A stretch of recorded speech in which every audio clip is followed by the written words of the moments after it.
So that is Nyeri, and we are proudly owned by the county government of Nyeri. What do you think the impact that this occasion will give to the people of Nyeri?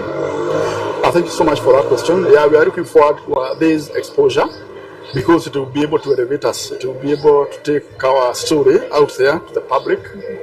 MUNASCO is the best performing WSP in Kenya for the last 15 years. Many people may not know that because probably you have not done enough, but we are taking action day by day. And that's why we are happy with this kind of engagement with GTN TV. The other day, last week, we had a session in the studio where we were able to give our story. So we are looking forward to spreading the message and equally call our partners, that is our customers, for support in so many ways. They have their obligations like payment of bills, reporting illegal cases and such, and also ourselves ensure that we meet the obligation of serving our residents or the customers within our service area. So we appreciate GTN TV for this opportunity and also giving us this platform to also engage with other stakeholders within the Nyeri town or Nyeri county. Okay, I think that is it for now. Thank you so much. Do you have anything that you can add, maybe? Customer service.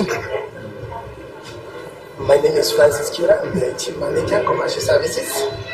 We are very happy with this engagement because it enables us to reach out to our customers and we are calling them to continue enjoying our services. We are providing the best quality water in Kenya and beyond, and we are also encouraging them to continue and take water direct from the tap because it's 100% quality.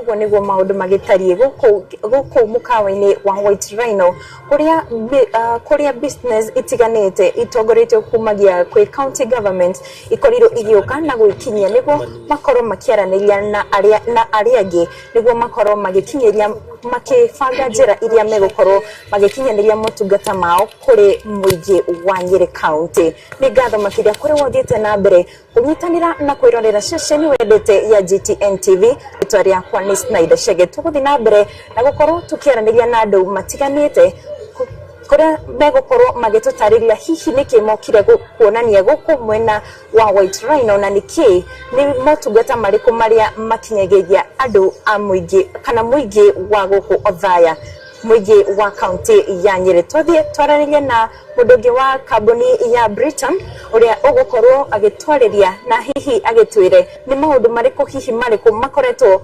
magĩkinyĩria mũingĩ wa county ya Nyeri. Welcome sir. Jina yako ni gani na pengine utuambie ni services gani unafikishia wananchi?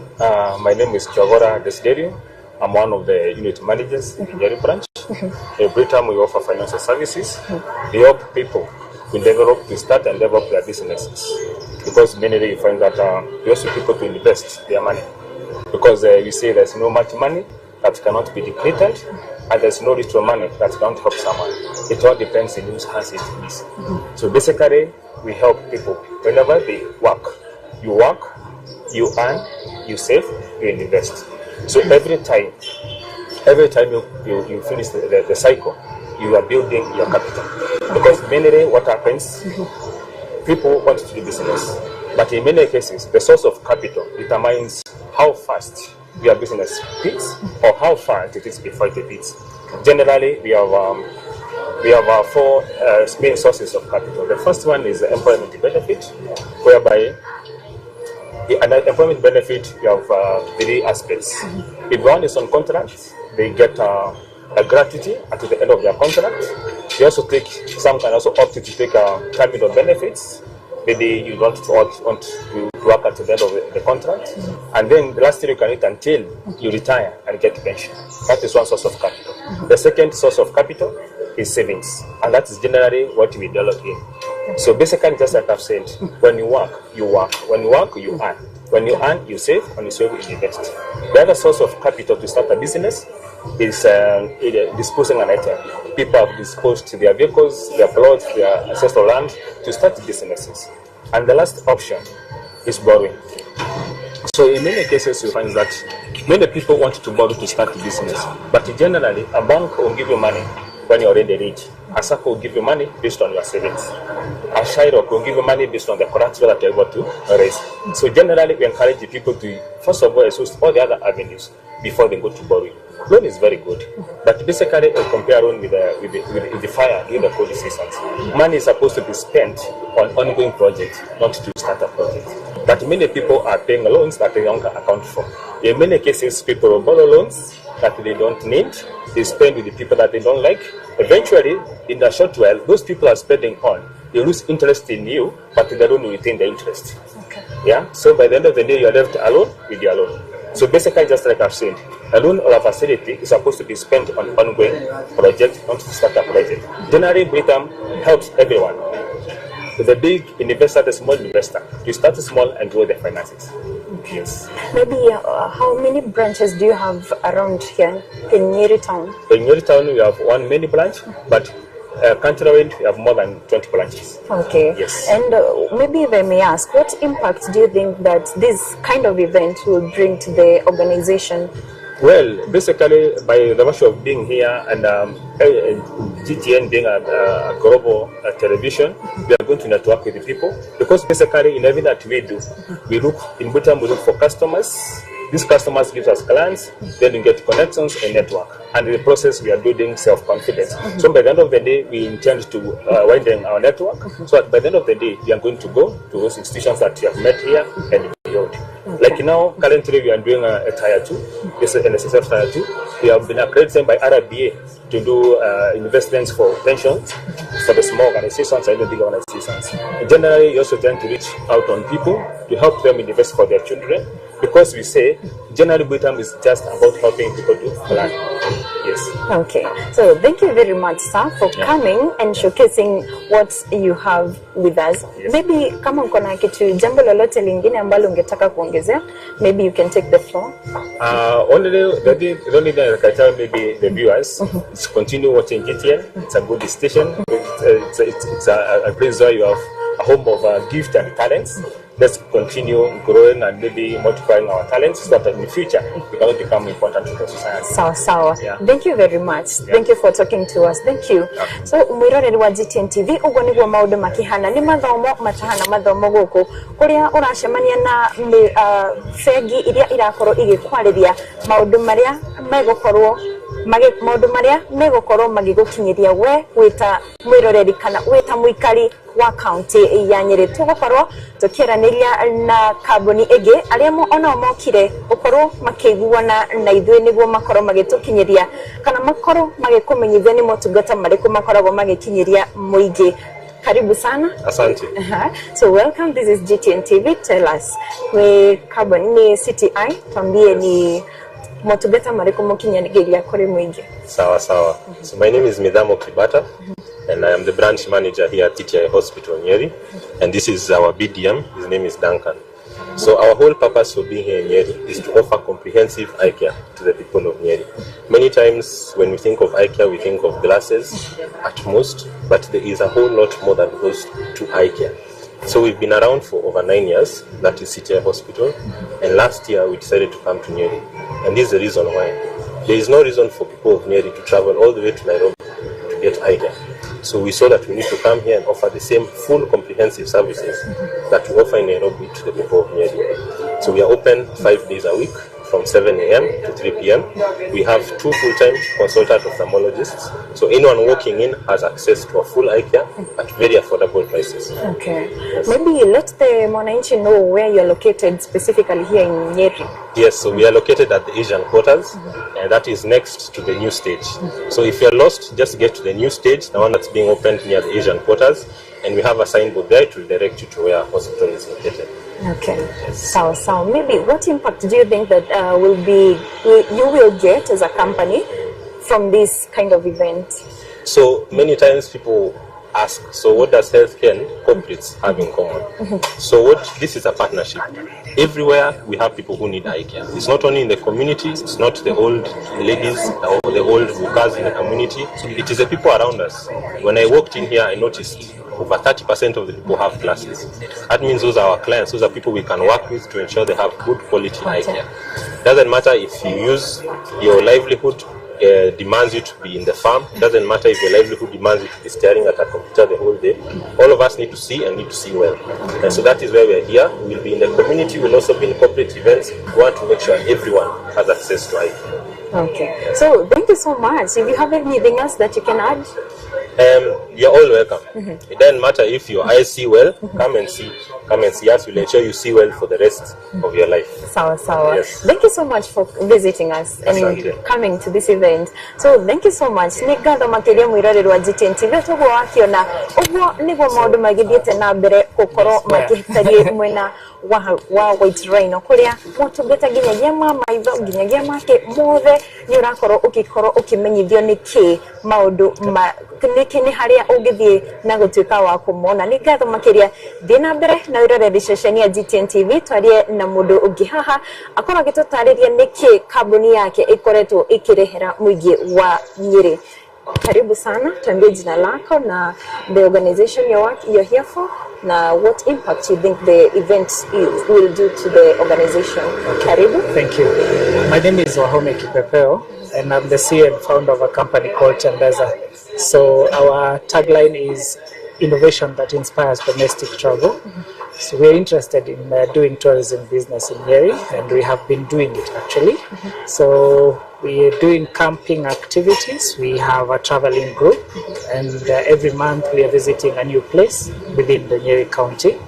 Today I am here because I want to explore the tourism opportunities versus how they are going to help the businesses around Nyeri. Because if you're talking about tourism, it means one thing, you're bringing in tourists. And these tourists, when they come to the market, they're not just spending on tourism. They're coming, they'll go into shops, they buy things. So tourism business is going to affect and improve the businesses within the county of Nyeri. And that's the main reason why we're here. So we are Tembeza. We're interested in domestic tourism and exploring available tourism opportunities within Nyeri County. So every month we have a new departure. Next month we're going into Aberdares to just explore Kenya's highest waterfall, and that is Karuru. And of course there's so much to see in Nyeri. Yes. Yeah. Yes. Maybe where are your offices located? We are an online travel agent. We are an online travel agent. In fact, I think I haven't seen another online travel agent in Nyeri. It's called OTA.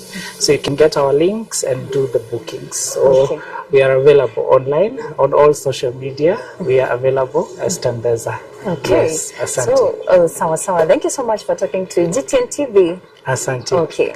So, mwiroreri wa GTN TV ginyagia ugenda ginyagia gukorwo ukiororio matura-ini ma county ino ya Nyeri ni gukorwo ukiaraniria na Kipepeo uri gukorwo agikumenyithia na akorwo agiguceria county-ini ino. Tukorwo tukiaraniria na kambuni ege aria megukorwo magitugira ni hihi ni motungata mariku mau makoretwo magikinyiria muingi wa Nyeri.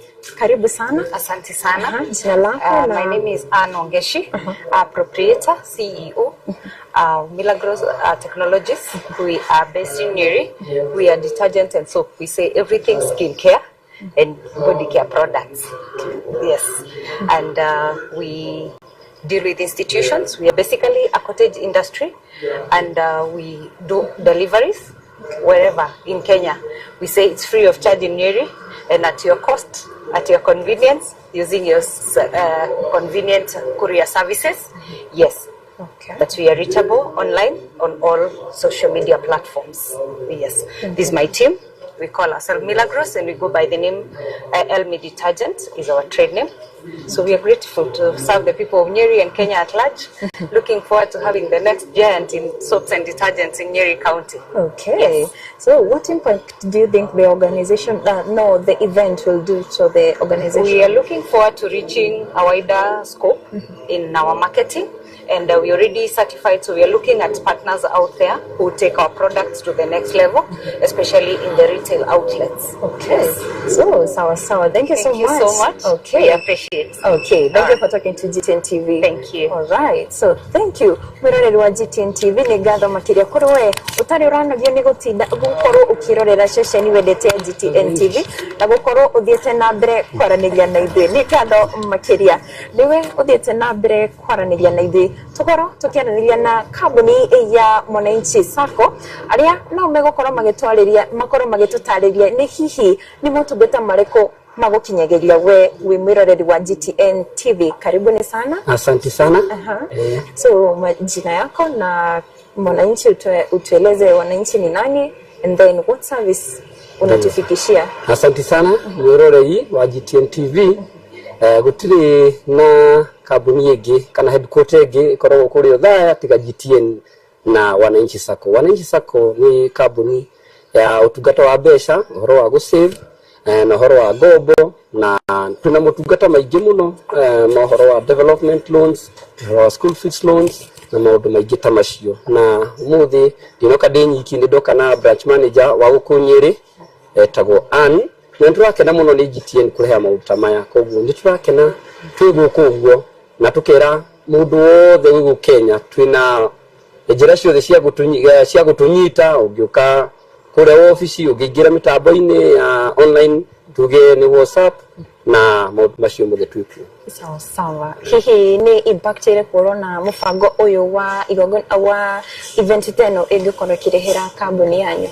Kire turakena muno gukorwo ati andu othe a biashara ni marehetwo guku na mareho guku kwina the partnering there area tugucemania nayo, tukumenya mundu arutaga wĩra ũrĩkũ, ithuĩ turarehe services cia mbeca na yo angĩ mena services nigetha wanjiko othe wa Kenya ya ruma ona kirorera GTN na agithii na mbere na maundu make mothe witũ kambuni nayo no iragĩkũra twi Kenya yothe.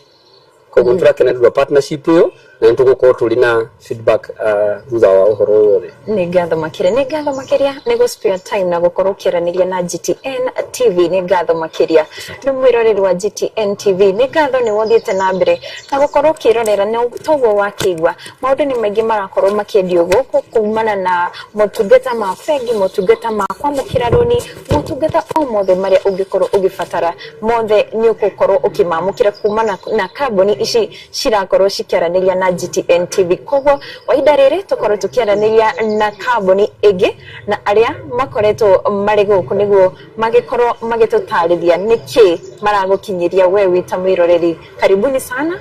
Asante sana.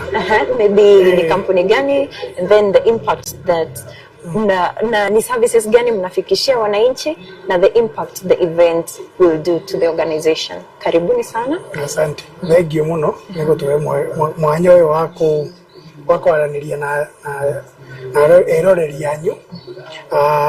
Turi kambuni ya guku Nyeri twitagwo Muriithi Valuers Limited kana niyo MVAL. Ithuĩ turutaga wĩra wa property, ni turutaga wĩra wa valuation, tuka support mafengi na magoti gwĩka valuation iria watwara taito, watwara taito fengi kana watwara taito ikunyitirire handu kikomba roni, nithuĩ tutumagwo tumirore kana taito ni njega na tukamihe valuation niguo fengi one mbeca iria irakuhe kana ni shiga taito ni iganite. No twendagia property, ni twendagia broti, ni twendagia nyumba. Na ũngĩrora mũtandao-inĩ wa Facebook na Twitter na ĩrĩa ĩngĩ yothe na Instagram ni tũrĩ page itũ ĩtagwo MVAL, ni ũgũtuona kũu. Na no tũmanajaga property. Kĩhumo gitũ nĩ Nyeri, gũkũ nĩkuo tumĩte. Nĩ tũkenete mũno nĩ GTN TV ni gũkorwo atĩ nĩ ĩratũteithia gũkinyĩrĩra area no enene ya Mount Kenya na tugakorwo ni turahota gukorwo twi guku thi, especially mweke toyo wa breakfast ni mwega muno tondu andu aingĩ a biathara me guku na ni turakenio ni undu ucio muno tondu turahota ku network na andu aria angĩ rĩngĩ tunyitanagira na thimũ na kĩrĩ turahota kuonana maũthiũ kwa ũthiũ. Koguo ni turakena muno ni undu ucio. Okay. Na ni hihi ni maumĩrĩra marĩkũ mũtanyĩte me gukorwo makiumana na mũbango toyo? muno turakenera tondu ni tura expect ati kuria tutakinyanire na andu aria angi tukota kumenyana na o muthi na aria matatu ni mekumuhota gutumenya na toguo tukuhota kwaria na andu ni mekuhota kuigua uria twikaga na maundu maria twikaga na tuhote kumahe kire services iria tu offer tumonie property iria turendia na maundu ta macio uguo niguo twirigireirie. Sawa sawa. So thank you so much ni kwaranigia na GTN TV na spare your time na gukorwo mukiraniria na ithu ni ngatho makiria tashokia ngatho behalf. Sawa sawa. Thank you. Ni ngatho makiria muroreri wa GTN TV otogwo wakigwa goko uma mweke wa ene biashara ciothe nene na nini gukorwo makirehe handu gikaro-ini giki na gukorwo makiyendia makorwo makionania makorwo makikinyaniria muingi ni hihi ni motungata mariku mau makoragwo magikinyiria muingi wa bururi uyu wa Kenya. Ni ngatho makiria kuthite na mbere kunyitanira na kwirorera ceceni ya GTN TV ritoria yakwa ni Snyder Shege no mbere daya tambe tucoke kuria thiini kuria igongona riri rirathie na mbere.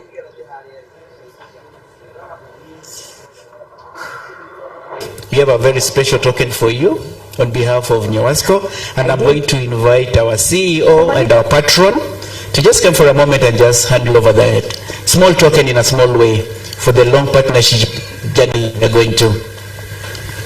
Patron, makofi kwa kidogo.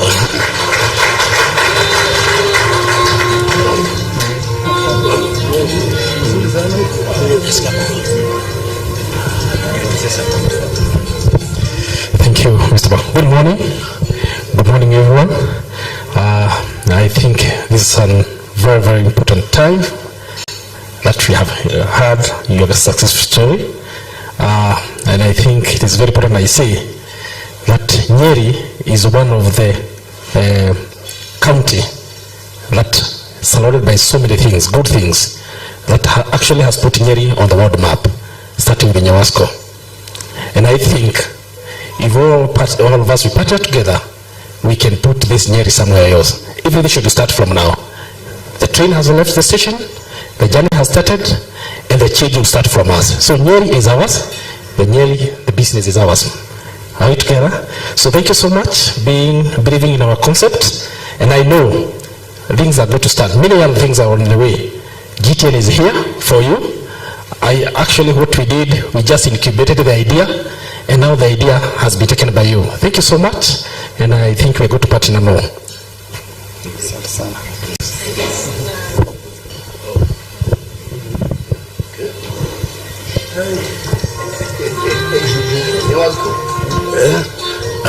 Tunasema congratulations for being leaders, the good leaders in very pure water. It is not easy to win in the whole Kenya and extend further to East Africa and other areas. Congratulations. What I would advise is try harder, remain number one, because it is easy to get number one, but to retain it is a challenge. But I know you live to that. Good. Congratulations. Thank you. Thank you. Just pause there. Where is the camera? Oh, just pause here for a camera, for a shot with them when you're presenting.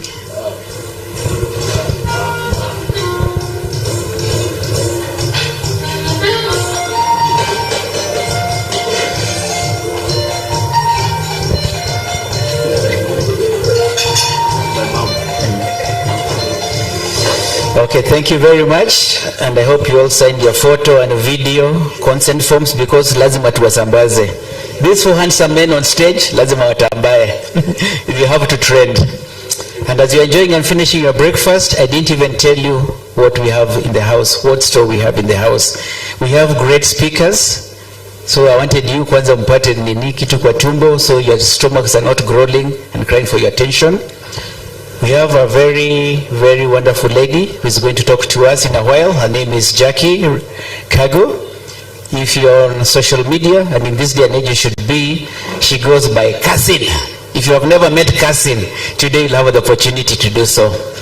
And on the business end of things, we have a mighty heavyweight in Nyeri County, somebody who is tried and proven, somebody who is in business, and somebody who is in leadership. And we are very appreciative of Mr. Ibrahim being with us and his whole team, and we can't wait to feed from you. So let's finish our breakfast, and in the next few minutes, we're going to get down now to business.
Okay.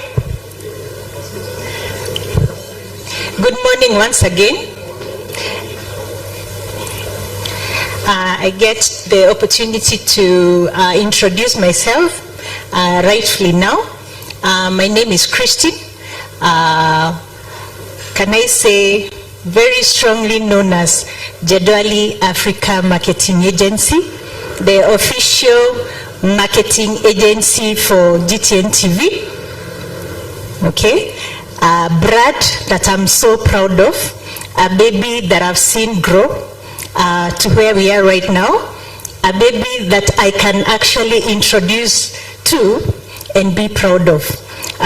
So I want to say this is a very golden, very beautiful and golden opportunity for you people to be able to know this baby called GTN TV. So without much further ado, I want to introduce to you a lady, a business lady, and also a mental health specialist by the name Jacqueline Kago. Let's give her a clap. Karibu Jacqueline. I know this is something that we are all waiting to hear. Let's see what she has for us. Karibu. Good morning. Good morning. My name is Jacqueline Kago. I will not say I'm a business lady per se. I'm an academician. I work at Karatina University. I'm also a mental health advocate of this country. Mbao had said I have a name in the social media. I'm either called Cousins or Jackie West Kago. I'm a mental health advocate because I'm a survivor of committing suicide and trying to kill my 2 sons. But today we are alive and kicking. And so I decided to make mental health my ministry through experience. In 2017 I was supposed to be buried, but God chose. It was not my time. Above that, I'm born again and I love Jesus Christ. So what is mental health? Anybody? What is mental health?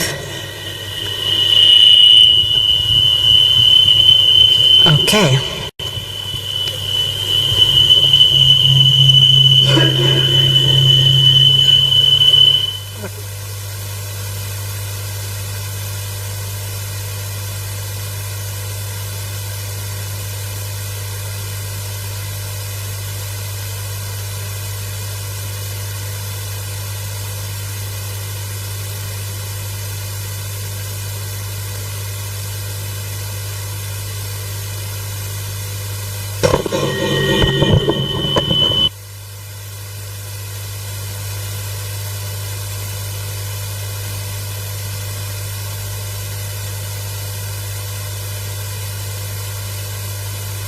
You have no mental health.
And I had to go and find out what is autolysis. Autolysis is when a metal is self-destructing.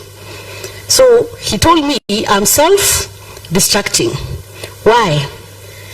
That time I did not know I had a mental condition called bipolar disorder 1, which means bi. We are 2 in 1. I had a lot of energy. Nikiamka asubuhi, kichwa iniambia hiyo siku mimi ni CEO wa Karatina University. My friend, you cannot change that. Me and Professor Mushiri, we are equal.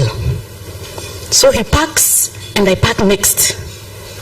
He addresses the nation, I will address the nation. And on top of that, I am the socio of the university. I am a union official. So he's trending on me nicely. And so we used to fight a lot. I would come to work when I want, miss work, abscond duty, And my employer decided to understand me, because when it comes to delivering, I would deliver. When I'm good, I'm good. When I'm bad, I'm bad. Very bad.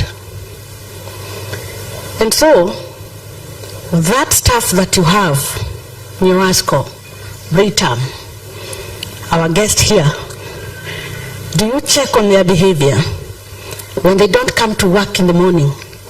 Do you have a HR department or a welfare committee that you have put aside to find out why Harrison has decided not to come to work, and other days he comes to work? Or you're just going to wake up and give him a show cause letter? After 7 days he faces a disciplinary and he's fired. Oh, unto you, when you fire him and he kills himself, you and a murderer have no difference. You just killed a human being because you have failed to fit in their shoe. You just want to deliver. I want Nyerasco to be number one in the world. But you have to take care of that stuff of yours, mentally, physically, and socially. Because if you don't, then who will? Nobody. 75% of your time you spend in the office. Tuongeeni ukweli. Mine is 8 to 5. And no one to you. If you decide to carry your work home. So if you get stress at work, you are going to project it at home. If you get stress at home, you will project it at work. You won't deliver. And so start for acting out. As employers, do you have HRs who understand that? Have you taken your staff members, your HODs, for a training to understand mental health?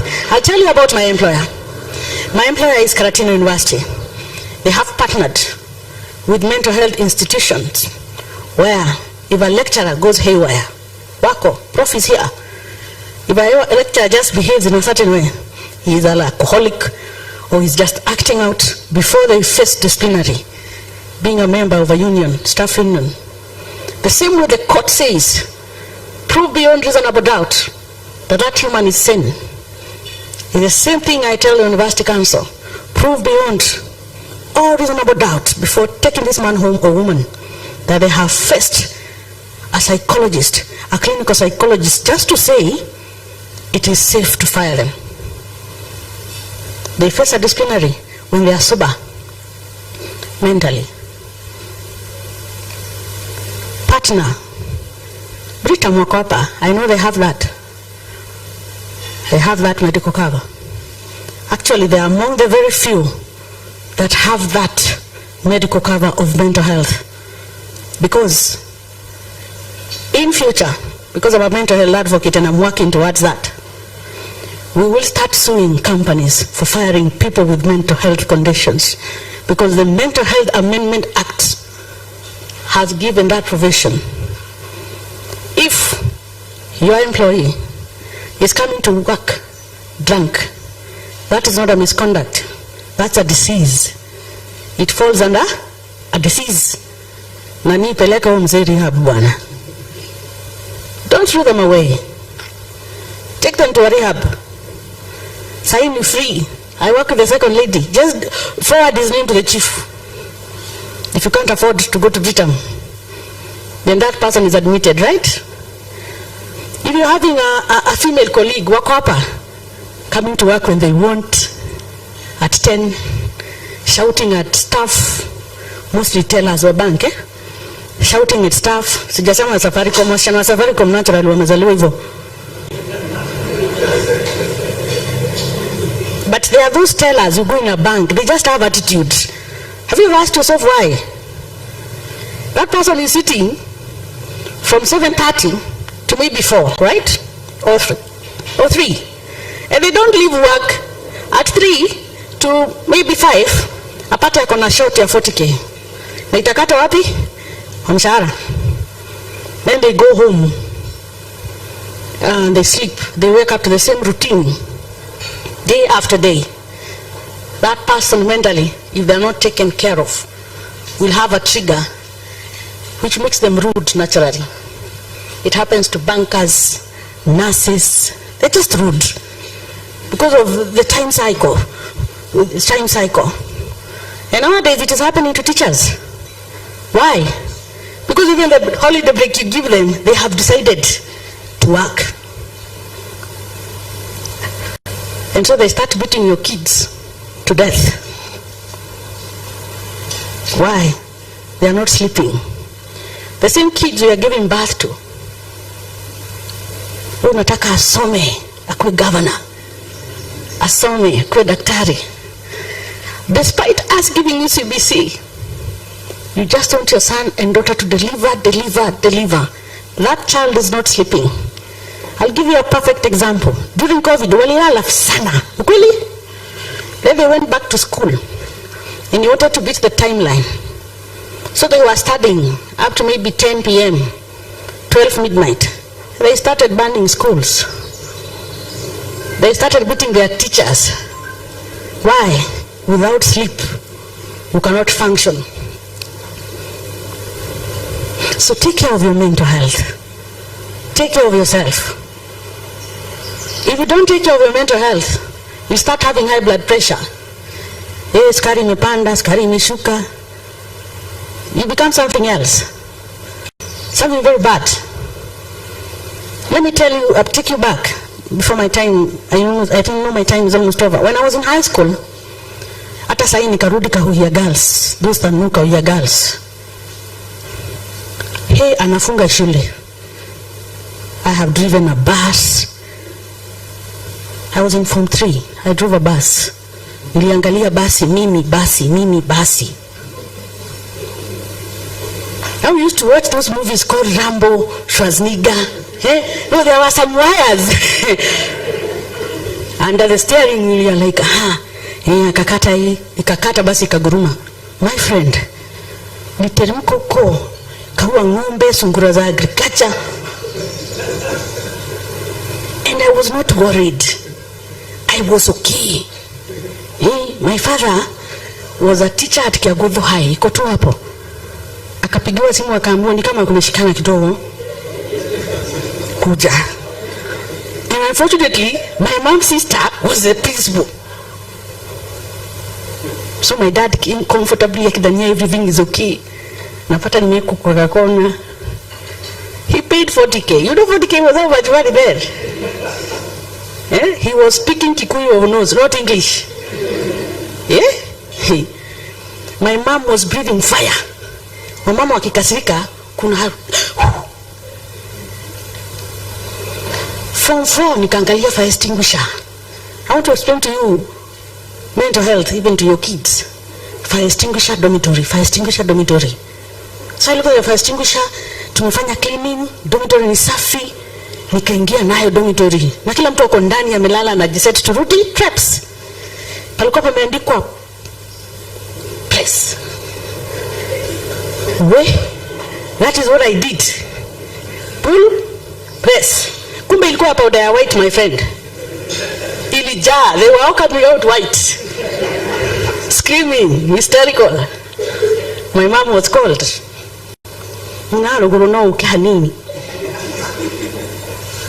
When she came, in fact, my father alikuwa amemwambia hii landline ikikuwa inapigwa unachukua. My mom came comfortably. Mama wa Mother's Union amenyenyekea. Anapata sister yake anamwambia, Nguru akona mapepo.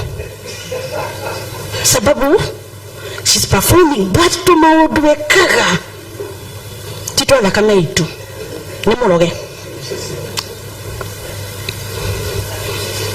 And that's how I cleared Form 4. I cleared Form 4. I went to college. In college, I went to air travel and related studies. 10th floor. Unajua 10th floor ya Bazaar Plaza? There is a walkway. Balcony inakuwa na ili inakuzuia kuanguka. I used to walk at the edge and watch people down there look at me. Now I understand those are suicidal ideations. But that time I was feeling like superwoman. Watu wananiangalia, wanapiga nduru. Wengine wananiambia ruka. And the college director was looking at me and telling me, Jacqueline, can you come from there? And I'm looking at him and smiling. And that was the first time I was taken to a rehab. Because the college wanted a mental report before admitting me back. And I was admitted, not admitted, ile unaenda tu sababu shule imesema uende. So when your children are reacting, hata kupiga mtoto kama ngunia ya mahindi, my friend. Talk to your kids. Sisi tulikuwa tunapigwa by the way na tunasikia.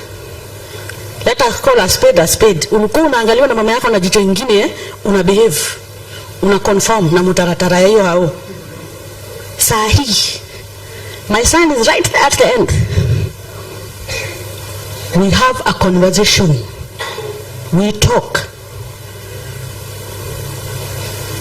We talk.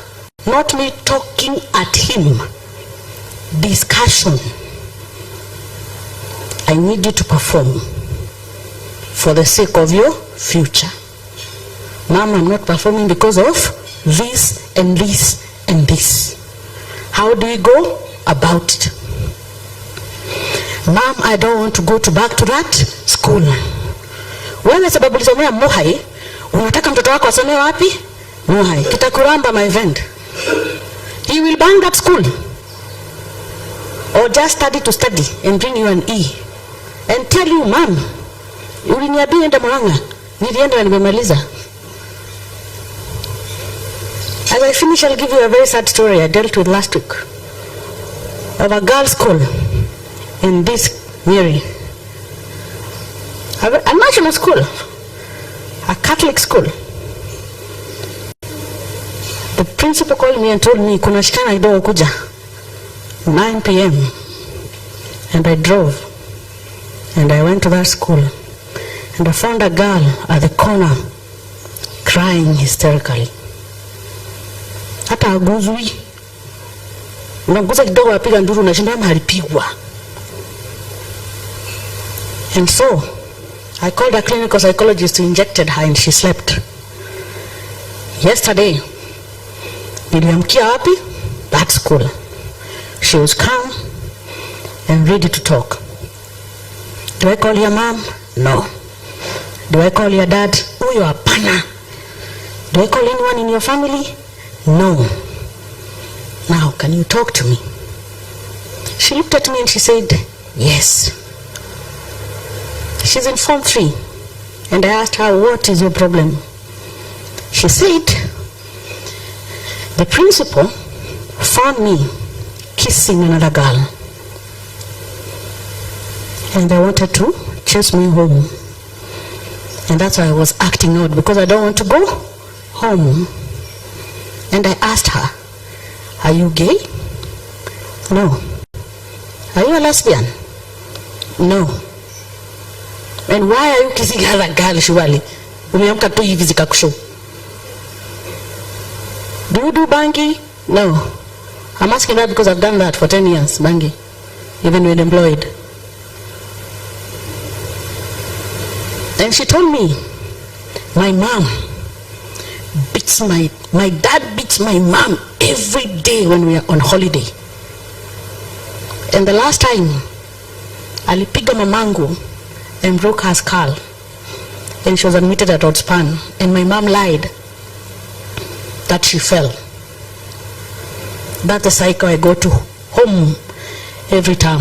And I'm afraid when I go back this time, I'll find my mom dead.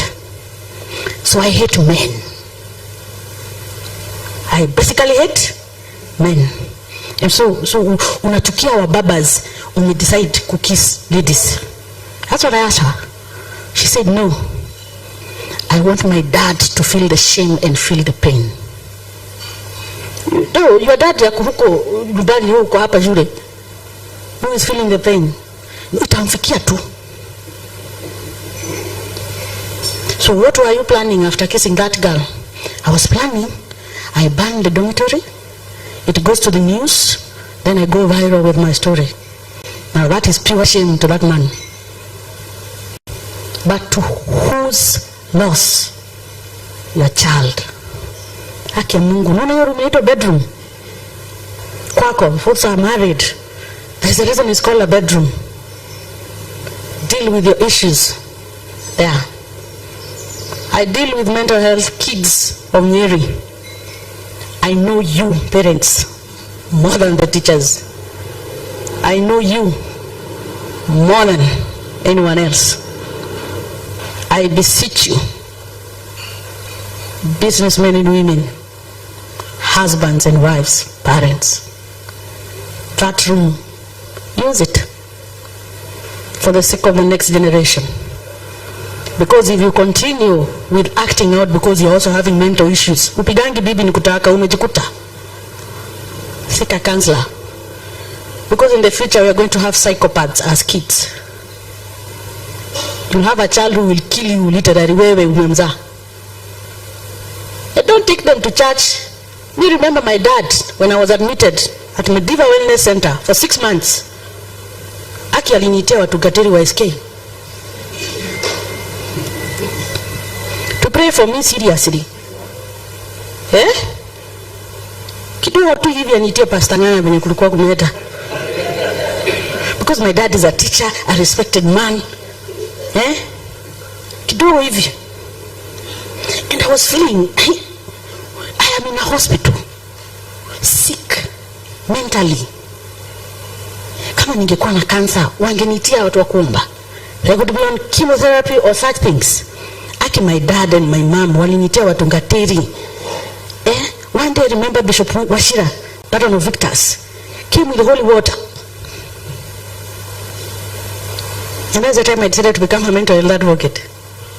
Because I thought, how many people are silent?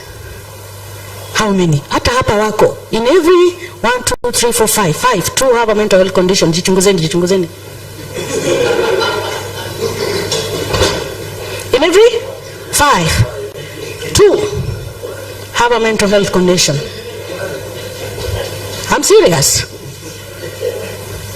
Everybody, by the way, everybody is insane. It takes a small thing to trigger the level of your insanity. And that's why I'm saying take care of your mental health. Ukona bwana wako mpoa, permanent, you have married for 12 years, then one day he goes and take a loan to buy a SG tender, then tender goes haywire. He has debts. He will wake up, Bunny and the kids inside that house. Why? That one thing has triggered him. Why? Because you have failed to take advantage of Britam. You have failed to take advantage of Britam. They have a mental health medical cover. Go take it. The same way una walkingi, you are pregnant. Unaenda hizo sessions of pregnancy. Can you just sacrifice one day of the 7 days to walk into a mental health institution? Or see a psychologist, aki hapa Nyeri wako free. Ukae chini, you explain your week. I have gone through this and this, because say hata mwambi muongeangi na mabibi zenyu na mabwana zenyu.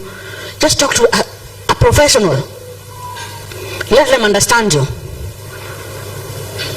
And finally, what you cannot change, leave it. What you cannot change, leave it. What you can change, try to change it. I'm not saying change. Try to change it. Whether you're an employee or an employer.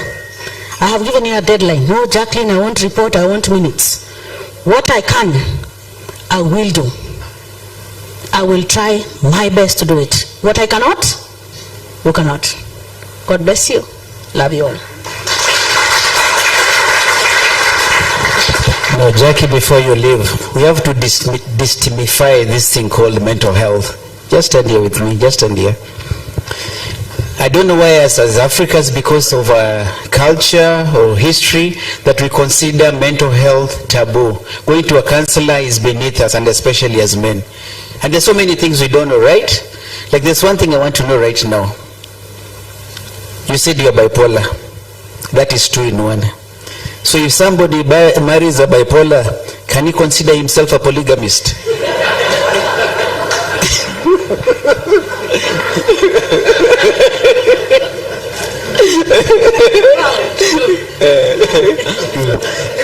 Anyway, those are some of the things that occurs my mind, because as she says that, because they are two different people, right? So when you come home, who do you come home to? So it's important for us to understand, because you might not be the one who is facing it, but you're living with somebody who is going through with it, right? So how do you work with them if you yourself don't know? And just look at your neighbor and ask them, are you okay? Are you okay? But remember, two of you are not okay in that table. So let's do something about this, right? Because as we say, Nyeri is our business, and you want to build a healthy, strong business, right? And the way we take care of our tools, of our machines, of our finances, let's take care of our human capital, right? That's the way we're going to have Nyeri business. So thank you very much. And if you want to take her address, and the context is very important, she's a very good speaker, as you can see. She can come to your organization. Invite her, let her have these talks. It's very good. Because like in the morning when I told you to tell each other you're special, how did you feel? We should know, yeah, you are special. We should normalize these things. When Mr. Ibrahim goes to his workplace, siku akatu sura ya kazi, gote mtu wa job, let them feel they're human and what they're contributing, right? And some of the things, these things is how we take care of our mental health, right? If I'm not wrong, at least I'm a good student. So thank you very much, and thank you for the good work you're doing. And with that foundation that has been laid, now I think we are ready, and your appetite is high for a keynote speaker. But I think I'm not going to do any justice to introduce him. So I'm going to ask the CEO of the Nyeri chapter of KNCCI, Mr. Martin Dirango, to tafadhali come in and introduce your chairman. Here comes Martin. If there's one smart man in Nyeri, it is Martin, right? Hey, good morning. Good morning. God is good, and all the time. What is our theme today? Where is our business? So I think I won't say anything more than that. What I will do is just welcome our honorable chairman, our able chairman, the county chair for Kenya National Chamber of Commerce and Industry, Mr. Ibrahim Degwa. Let's give him a round of applause. Welcome, chairman.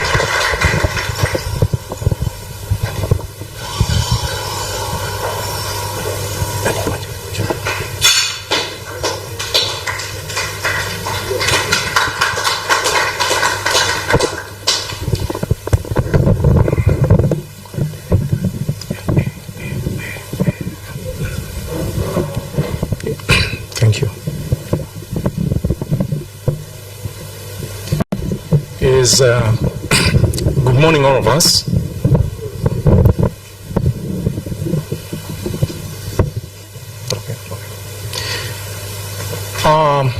I want to echo what one of us has said, that we are all special. You cannot be special if you are not different. We are different, but we are all special. I think that was a great talk. Muhammad Ali once said that those people who don't want to take some risk in life end up accomplishing nothing. We are here today courtesy of GTN, and thank you for having us today. And I must appreciate that this is a great idea that has started today, going forward, inviting the business community to talk a little bit of some politics that matter. And this is the politics of business. I think that is a great move. After having such kind of a great talk, I think you've laid the bar so high, but I'll try. With me today is our directors from Chambers of Commerce, and I would kindly request them not only to stand, just come here for a minute and wave to the people, because you're in the house, kindly, the directors of Chambers of Commerce who are inside the house.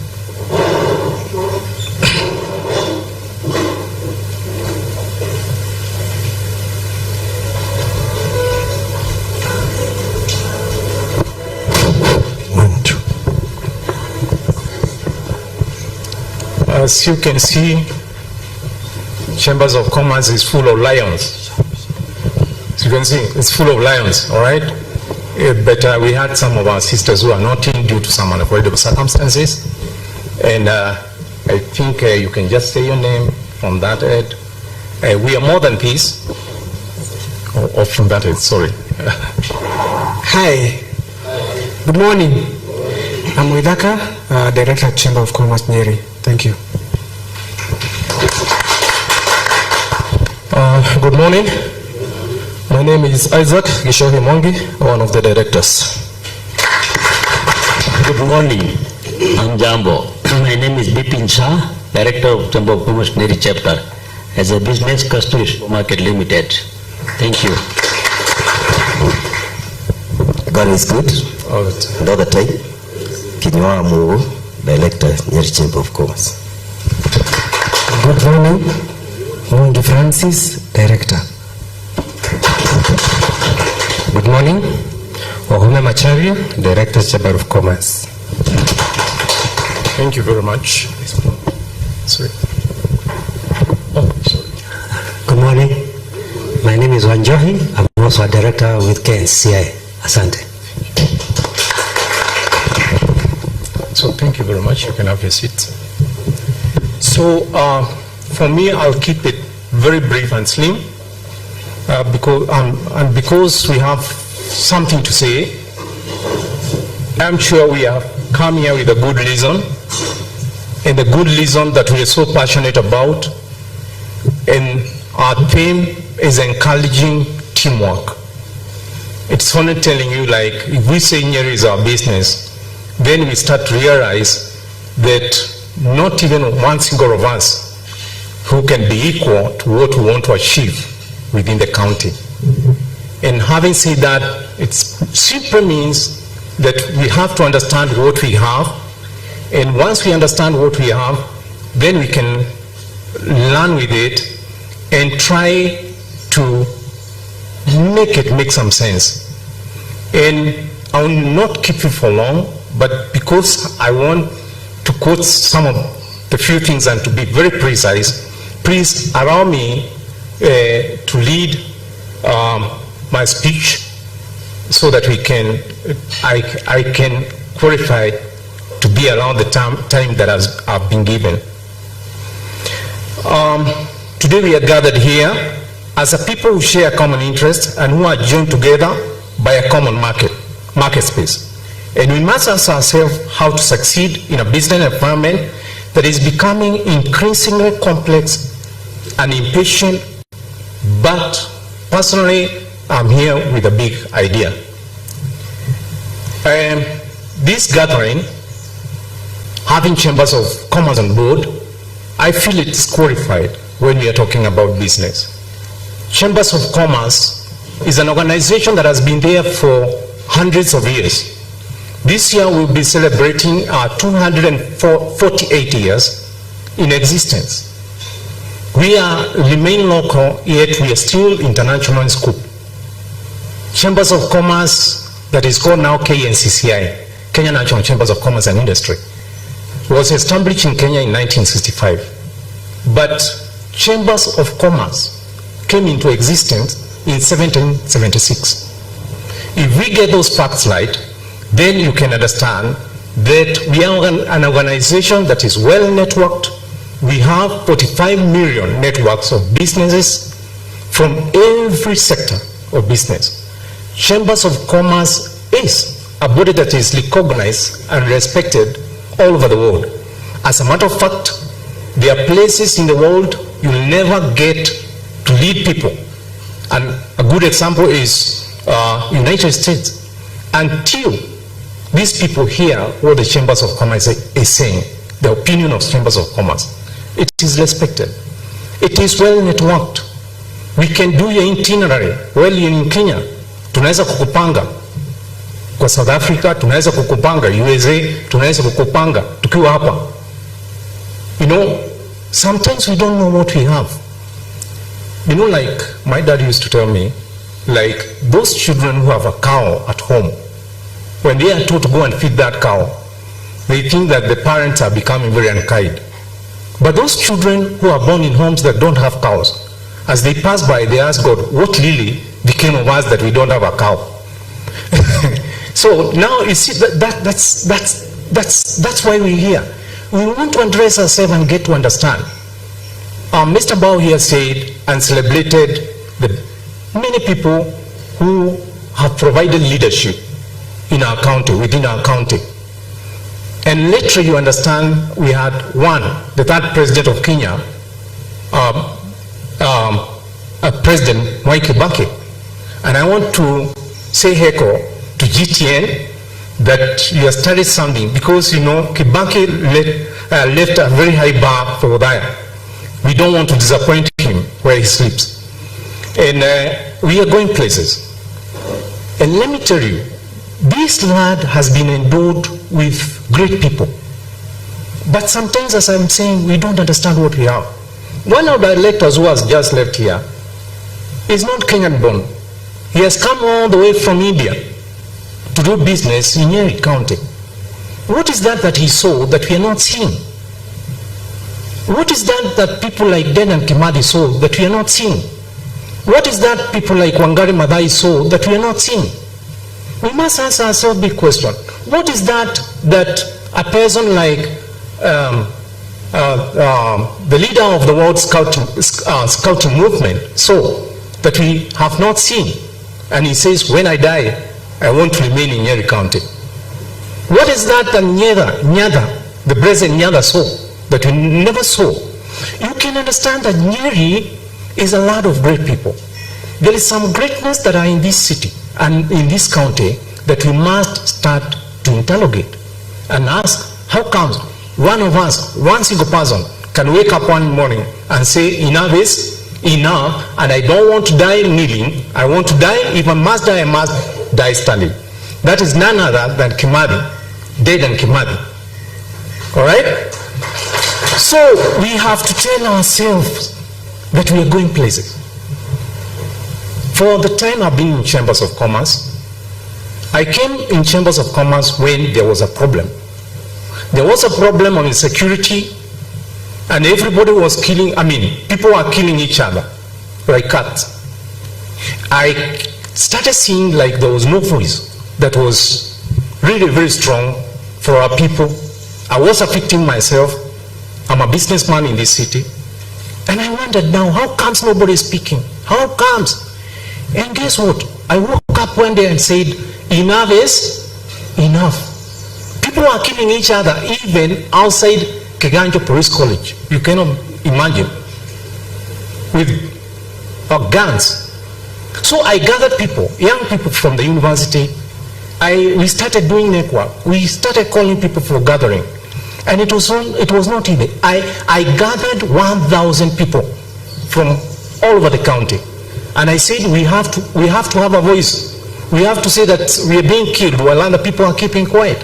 So we wake up one day and we are told your meeting is cancelled, somebody mighty and great is coming in the city. And we told those people, guys, if you don't give us a chance, like Jacqueline was saying here, if you don't give us a chance to speak to you, we are going to meet somewhere. And one of the leaders asked me, where are we going to meet? I told him, I wanted to be diplomatic, but let us meet now in the screens of the TV, like GTN. And I told them tomorrow, you not like what will happen in the city. We'll burn tires, we'll burn everything, because we are trying to speak to our people who don't want to listen to us.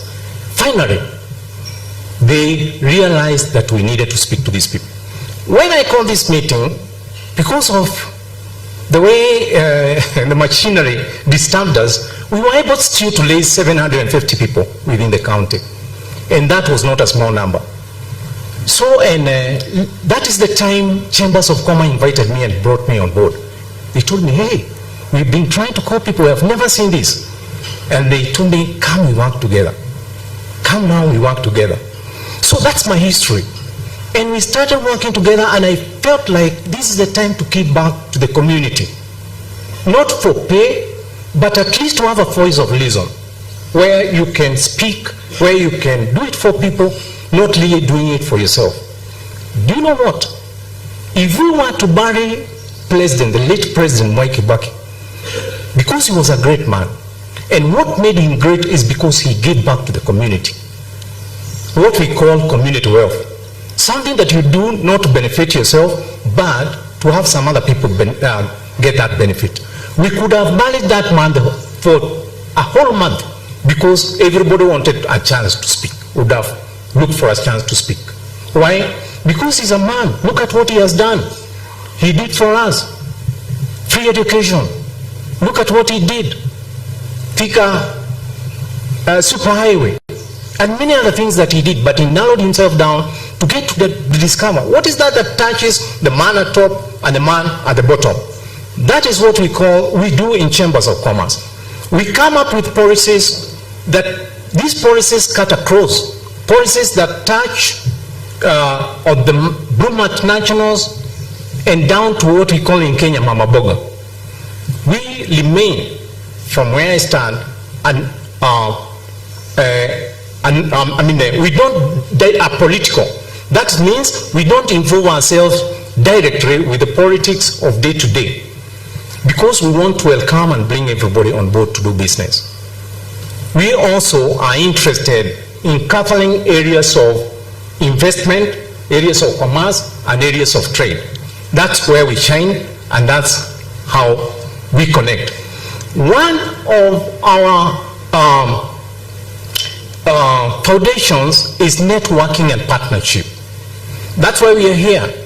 Networking, partnering with GTN.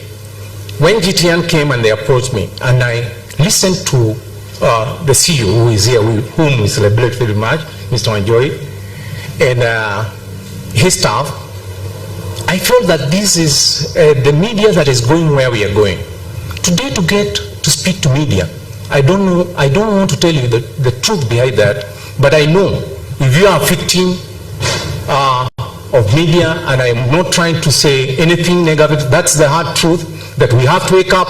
If we have to make our country great, we must have a media that can talk business, a media that can talk things. Go to some countries, you will never have them seeing all these things that we see in media. So I think that is enough seat for chambers of commerce. We remain an organization with its bloodline that recruits people and makes them member. Why? Because we want to share common interest with our people. Our bottom line today, which might be our thesis, is Nyeri is our business. And I want to trim it down and just speak about three things. Nyeri positioning, investment opportunities, and maybe solutions. I don't want to take a lot of your time, but I have some few minutes, I know, and I'm going to use these minutes well.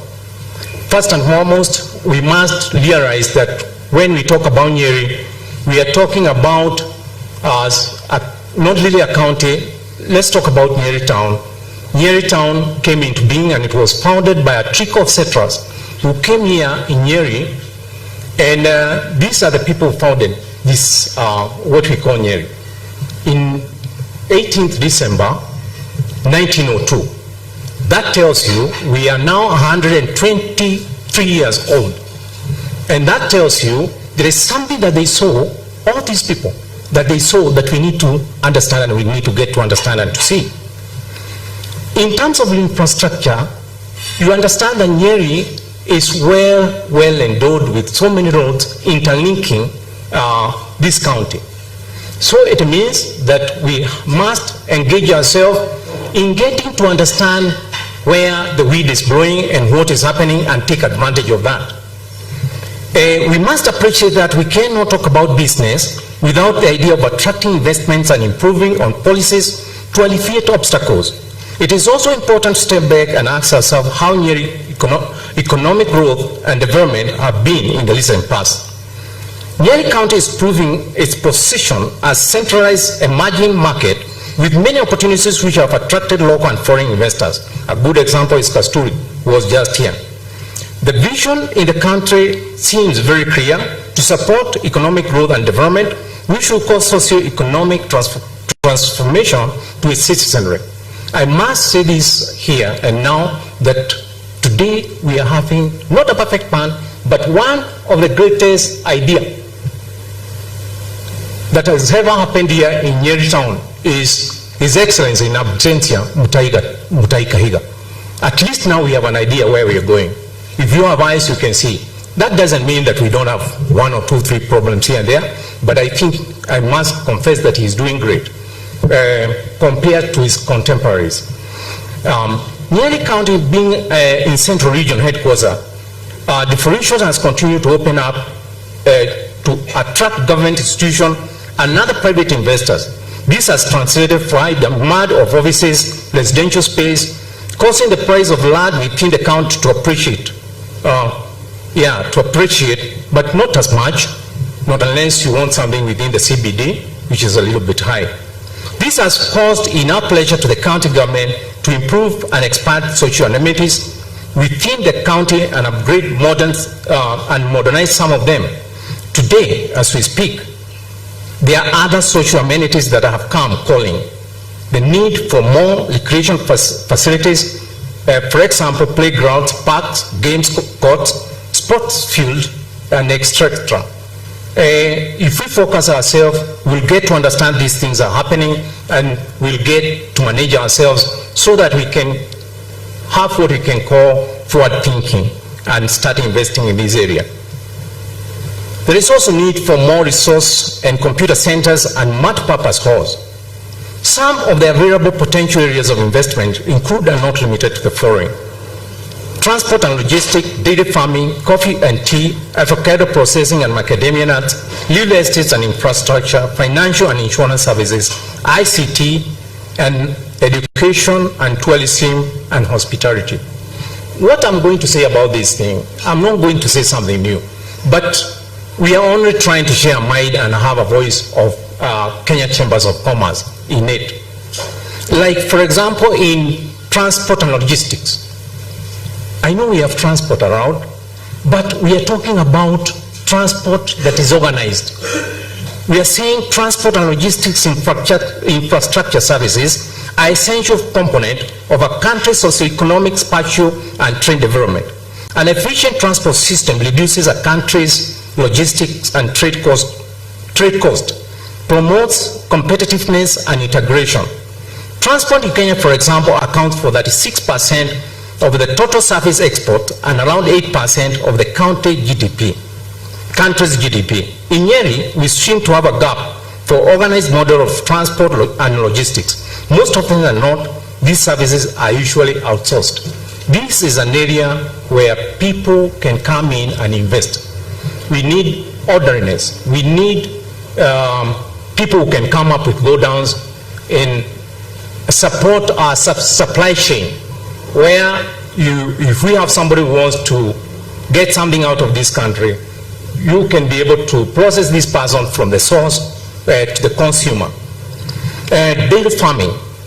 Nyeri County annual milk production, according to a report from the county government, is over 113 million liters per year. And the number of dairy animals is over 172,000. According to KNCCI source data, dairy sector is estimated at 14% of the Kenya agricultural GDP.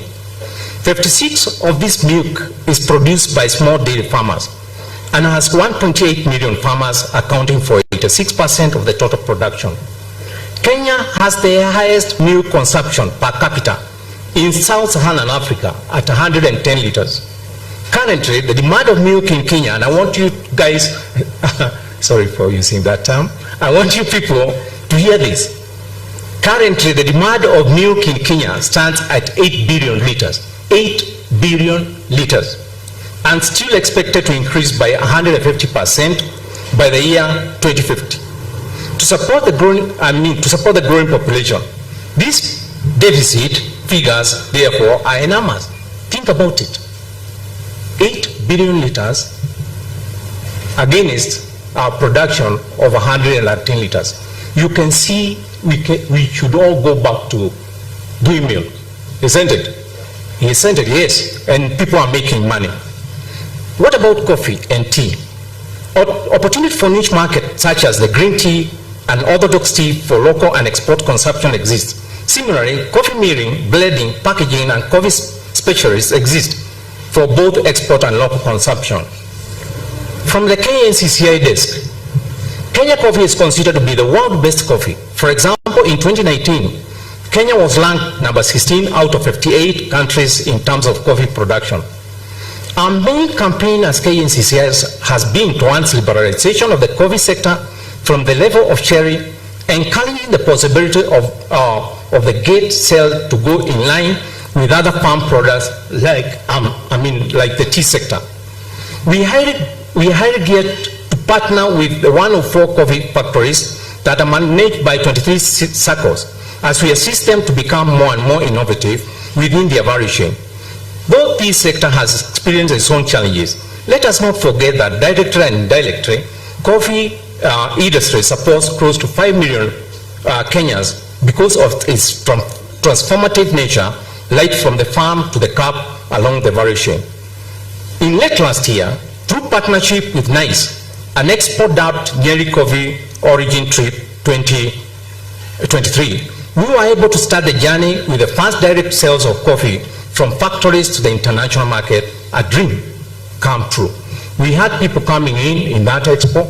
We had people from all over the world, and they started making deals. Imagine what is happening today. We farmers are able now to directly from their circles sell coffee, and we are complementing the efforts of the government.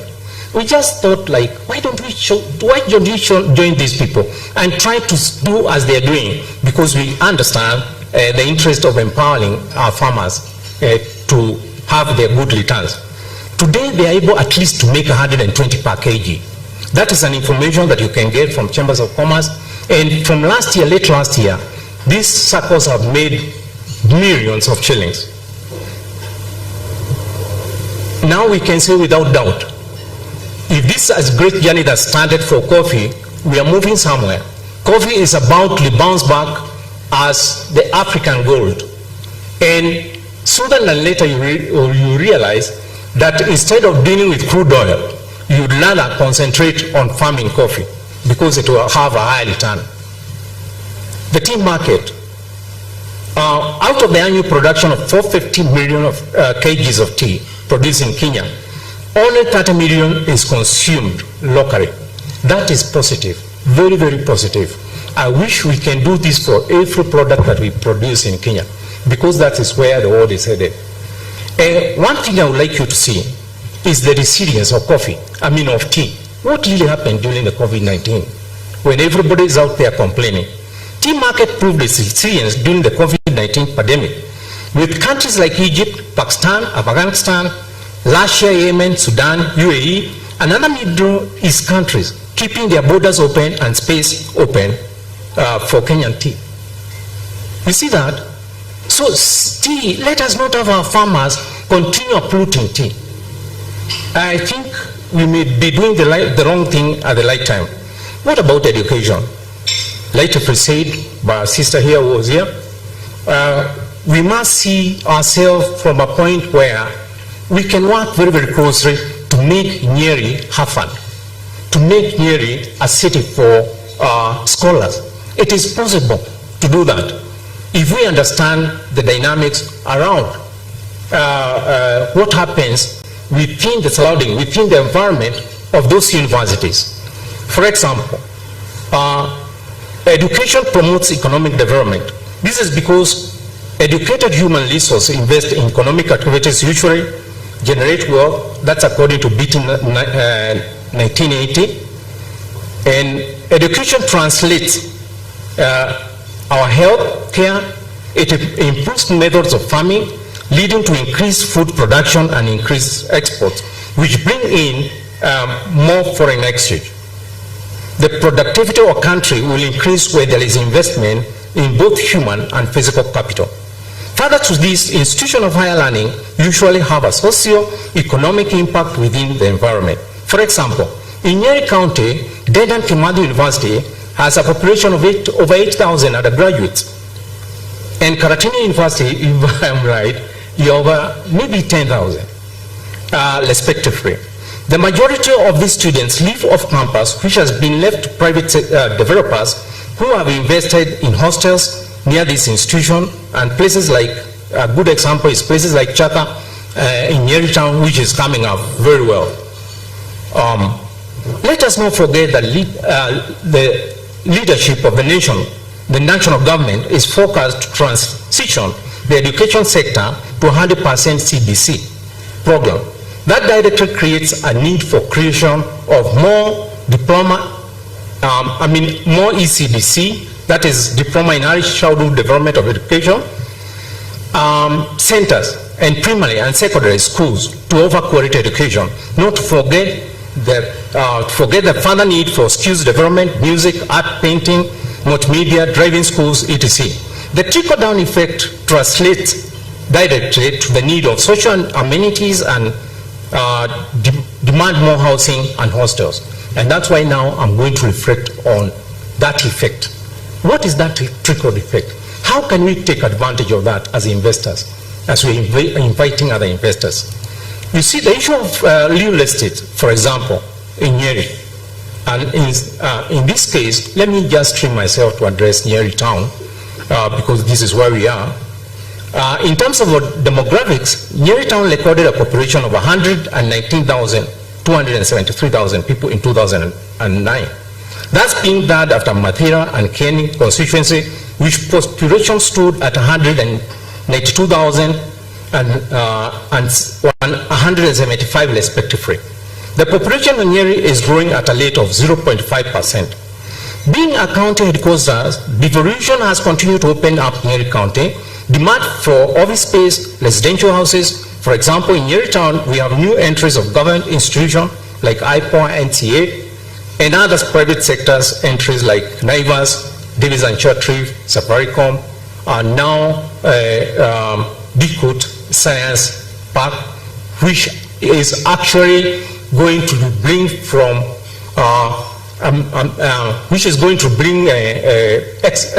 expats from foreign countries to the tune of about 2,000 people. These people will come demanding for or looking for houses, high-end houses. And Kimathi is just here. It has already started. Things are moving. So let us start thinking big. The ease of new business registration has brought an influx of new SMEs, hence the demand of real estate.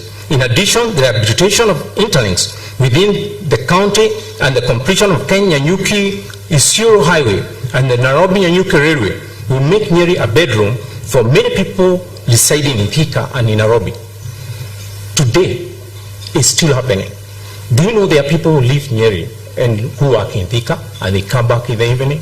So you can understand what will be happening very soon when that tarmac road is completed. From KNCCI report desk, there is an opportunity for investment in standalone units for sales, which has currently an uptake of over 23% and high yield of 5.6 compared to apartments.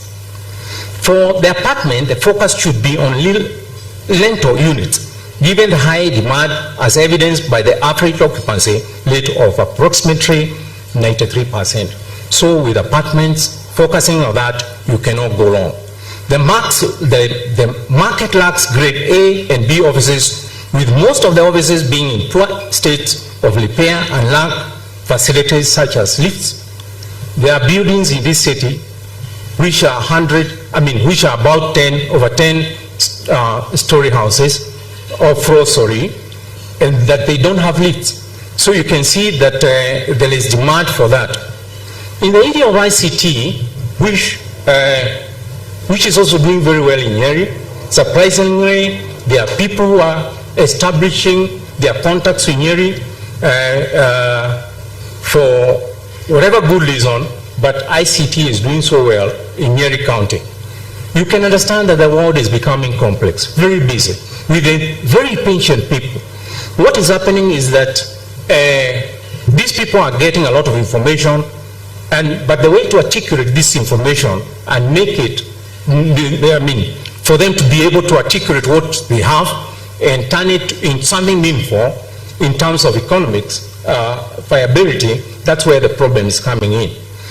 You can see everybody today, you have a set of a computer on your desk. I can see all of you have these phones. And that means you're exposed to 8 billion people in the world. So you can imagine that we need to start thinking big so that we can be able to cook our cake and make it very big. I don't want to go much into that, but I want to say from the KNCCI desk, of late we have partnered with some BPOs, and I would like to single out G2 from Nyeri town, who are working on providing for an international call center and development software. Their final focus is to employ over 5,000 young people from ICT.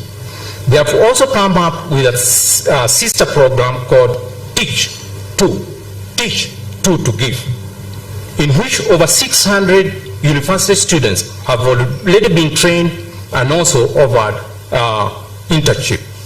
Those are not stories. I was here studying in this podium in December, and those were the stories that we are talking. It's so real. It's happening in this city. So we need to equip ourselves well. We cannot talk much about avocados and macadamia, but again, that is the way to go. When the county government came in power those years, and again Mutai Kahiga, and I'm not campaigning for him, but I'm only stating facts, this business facts. He went out giving people macadamia trees. I did not understand him, and I wondered, what is this man doing? Macadamia trees, really? And today, I now understand what he's doing. The most important aspect of avocado, not really avocado and macadamia trees, the most important aspect of avocado is that it can be intercropped with other short-term crops and has potential of being harvested for several years, since it does not require intensive labor after planting. Anybody can undertake to venture in it, including the elderly. Grafted avocado seedlings can fetch maximum profit. Each tree produces 1,000 fruits, which can be sold at between 19 and 25 shillings. If you sell it at 19, of course, you're saying that one tree can be translated into 19,000 shillings. This is not according to me. It's according to Kenya News Agency, where they interviewed one Mr. Wahome Kuria. Nyeri County avocado farming is still underexploited, and the local international demand is still high. Last year but one, we were able to take some few people to Egypt. And some of these people came around and said they are macadamia farmers and were given big orders. But you understand, they were expected to take avocado in big numbers. They were not able to do this. Today, I can tell you for free, we have a long, long way to go. Let us go to our farms and do a lot of macadamias. There is lead market out there. No, sorry, I'm getting mixed up. I'm talking about avocado. Macadamia nuts are provided not only in Nyeri but also in Kenya at large. It has an average yield of 2.3 tons per acre. 1 ton can be sold at 200,000, translating to a potential income of 400,000 to 600,000 per acre. This should steer investors in processing export market. Though macadamia right now is facing some bottlenecks from the national government directive on its processing, we as chambers are going to work closely with them so that we can see whether we'll get a solution. What about insurance and financial services, who are right now well represented here? Enough cannot be said about the insurers. These are the people who gauge any business we are talking about against any risk that may come and make us bankrupt. So, and these days I know they're working very, very closely with the banks, and so, but I tend to think that the biggest room in the house is room for self-improvement. So we'll still call upon others to come on board and come and invest in this area. Because again, we have to see what is happening in this county, and we have to visualize what will be happening within some very few years. There will be a lot of business in those areas. I don't want again to talk much about tourism and hospitalities. Well, hospitality, we understand the challenges that have been there, but we are doing fine because you can see we have a history of somebody like Queen Elizabeth when she came here as princess. We know she assented to being a queen just right here next door at Treetops. So we still have a great history in that area. So I'm sure once we invest, we only need to think around what can we take advantage of innovating new ideas like amusement parks, leisure gardens, sport clubs, filmmaking sceneries, and etc. In my conclusion, I want to set my big idea now. I want to speak about the big idea that we have in chambers and maybe address ourselves to what might have been going wrong in the past. We have understood very clearly that the world is changing and there is a paradigm shift. We have understood very clearly that we are in the midst of 8 billion people right now. We need to start thinking big. We need to start thinking outside the box.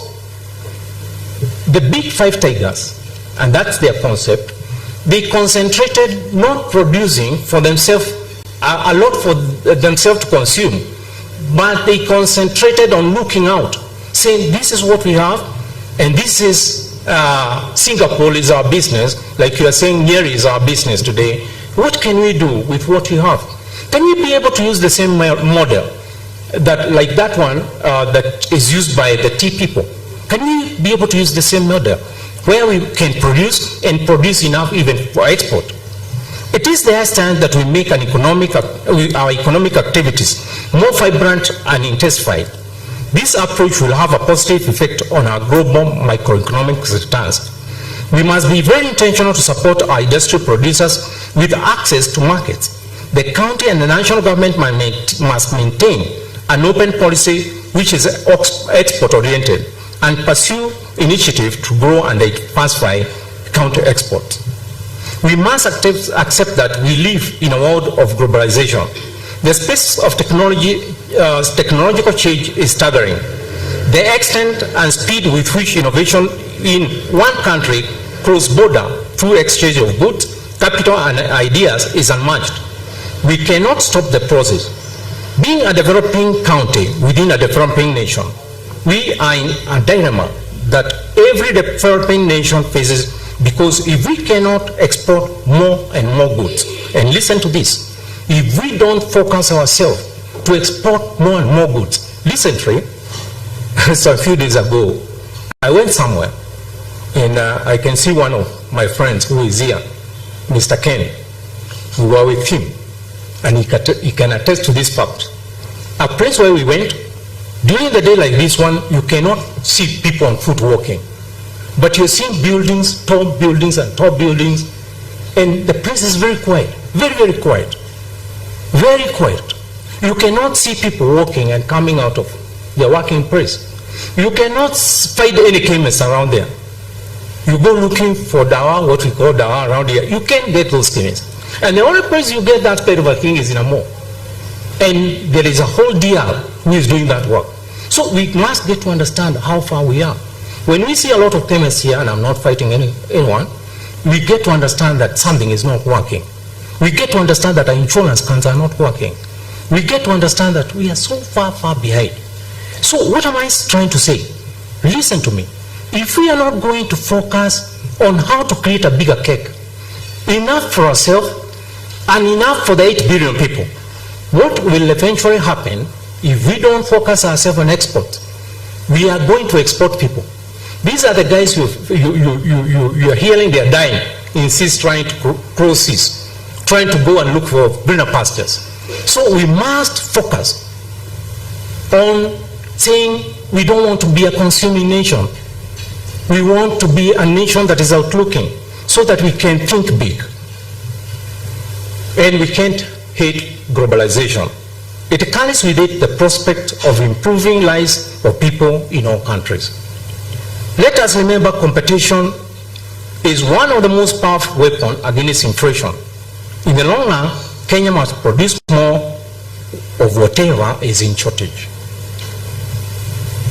We must wake up to the occasion. Let's cease to be a consuming nation and support expansion of trade and domestic production as we rebuild the country's infrastructure. Let us focus more on models of excellency by addressing issues, maybe even town congestion, maybe even issues of noise pollution,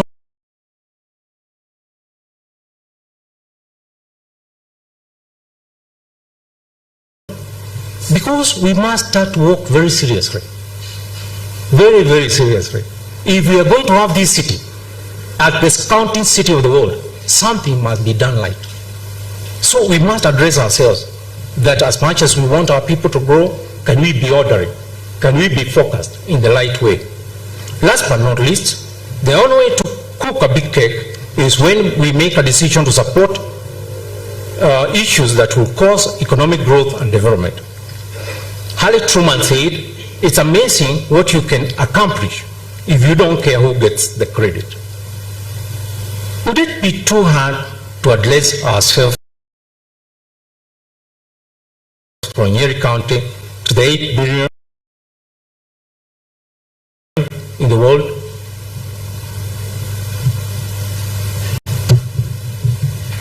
Somebody said, think big. Thank you. God bless you for listening to me.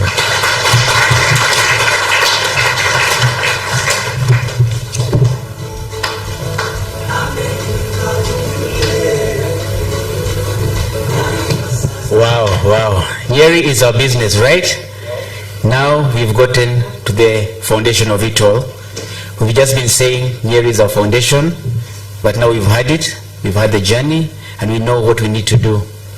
And my take home from him, I got a few points from him, and a very important point I got from him is this: it is only in Nyeri you can climb a tree with an idea and come down with a business. Because we have so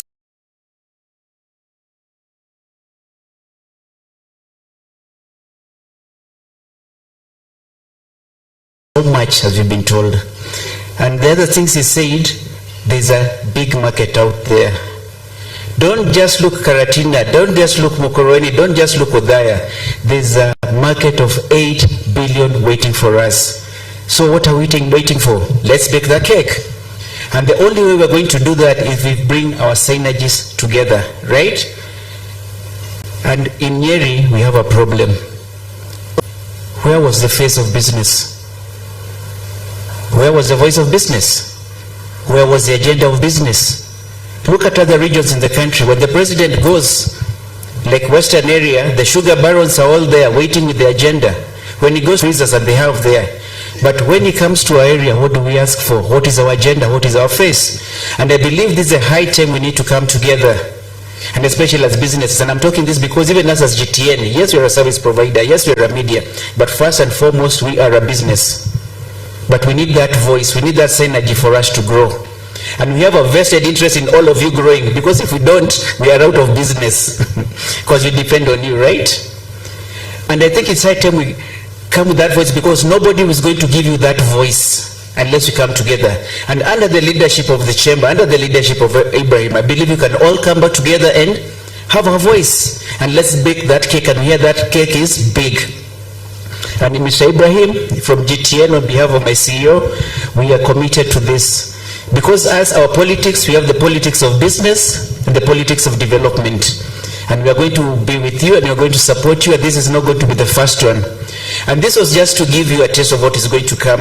And the next ones, as our chairman has been giving us now the tidbits, the issues, we are going to come out with an agenda of issues. So that like in the next one, we are going to have an agenda, and then we are going to even have a panel. We are going to have somebody from Britam, from MVAL, and we're all sitting on the panel, or with brains, and then we bring our thoughts together, and then we see how we can make Nyeri a business, and how we can make Nyeri great. And as I said, I'm from GTN TV, the home of gifts and talents. And as a new business in town, we've just done 1.5 years. We turned one in January. And we go through the same things you're going through in the business arena. We face all these things as we grow. But we are here for one reason. And people ask ourselves, and they ask our chairman, our CEO, how crazy can you be to start a TV and take it to Odaya? Do you know why? We believe in Nyeri, and we believe what is here. And to tell you what it is, in Kenya there are 8 TV newsrooms, and we're the only newsroom that is outside Nairobi. We're the only newsroom out of Nairobi, and you know the 8 one are monitored because they consider a newsroom as a security threat to the nation. So you can know where we sit in the patch of media houses. And when we come to you, GTN means Grassroots Television Network, which means sisi ni watu mashinani, and it's not just a name. We mean what we talk about, because even if you hear the history, which we're going to hear a bit, we started as a CBO that was targeting to promote gifts and talents, to promote women in the village, to promote men who are idling there, to see how can we grow people in this county of ours. So when we talk about Nyeri being our business, it's very personal to us. And to tell you the story more, let me introduce you to a man. Actually, this is not a man, this is a movement. From the things he's talked, they talk about a jack of all trades and a master of none, but I'm going to introduce you to our jack of all our Njohi of all trades and a master of all. So without further ado, my CEO, Mr. Christopher Njohi.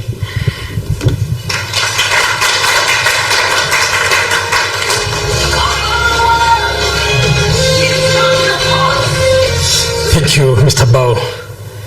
I think I'm really mesmerized with your statement. Jack of all trades. I don't know whether he's master of all, but you're gonna tell me as we end up this session today. Otherwise, I'm so happy once again. My name is Christopher Njohi. I sit in the position of the CEO of this new business in Nyeri town, the media house, and more so the production house, GTN. We are very happy to be here today because we can see the strength of Nyeri. When I looked at you guys getting in, I said, true to the words of what I've said about chairman here, we are very strong. If you just look at some of these points, where we are, it tells a lot. So we need just to combine ourselves, we need to work together, come up with a plan, and Nyeri will be known in a great way. So I just want to say that the program that is ahead of us, and the idea that we have, is an idea to change this Nyeri. We don't need to leave Nyeri. We need to bring more investors. Mr. Ibrahim, the chair, has really articulated those points. He has really mentioned so many things. I need to go back to them.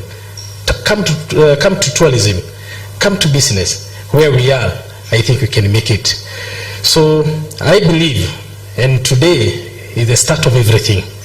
Today, we have never had such a gathering like this one.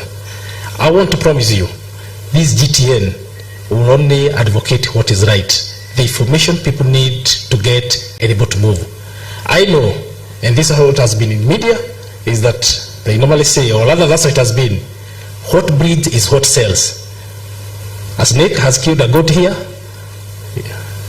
I mean, snake in quotes, isn't it? That kind of information.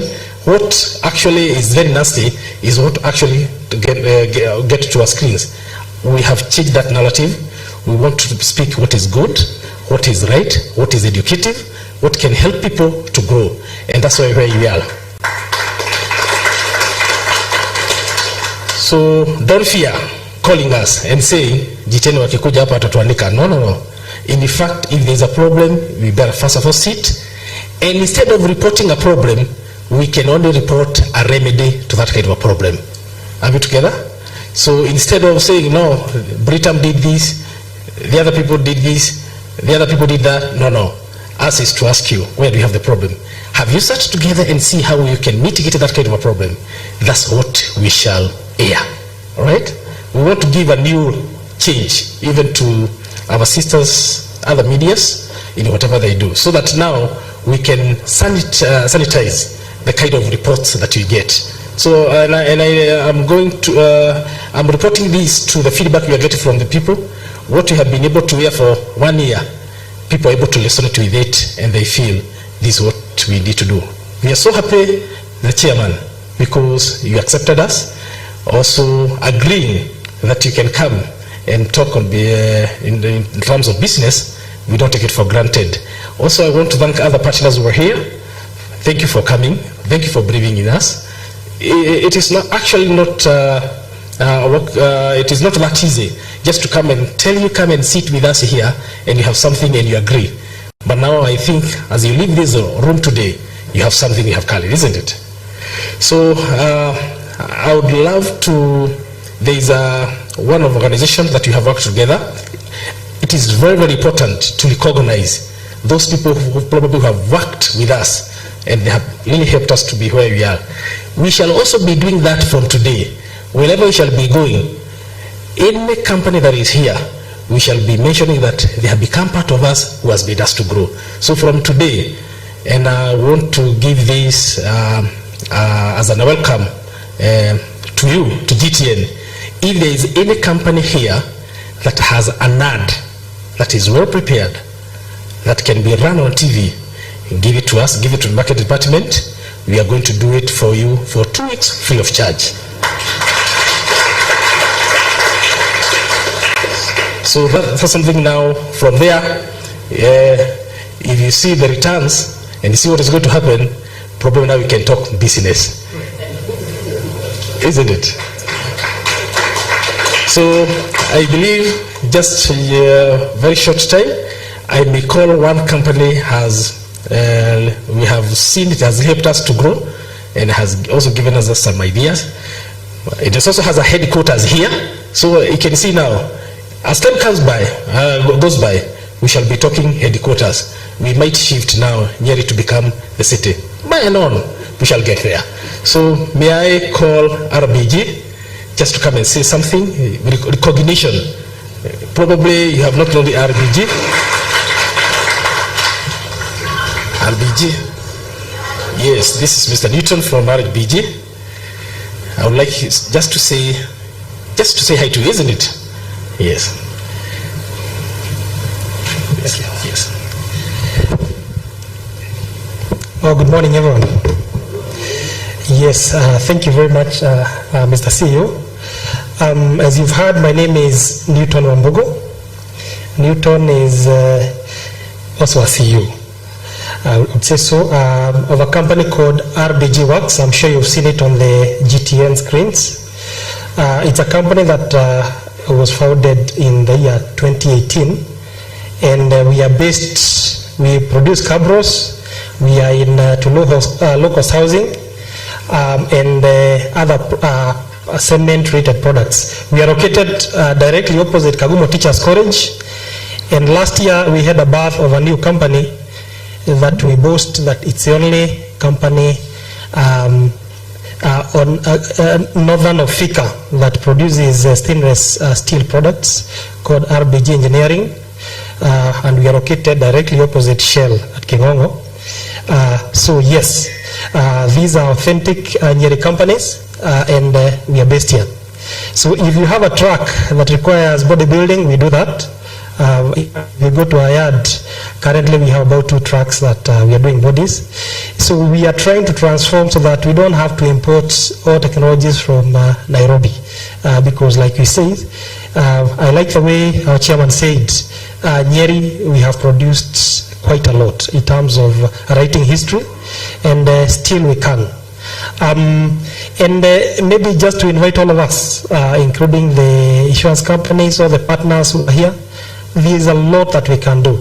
In fact, I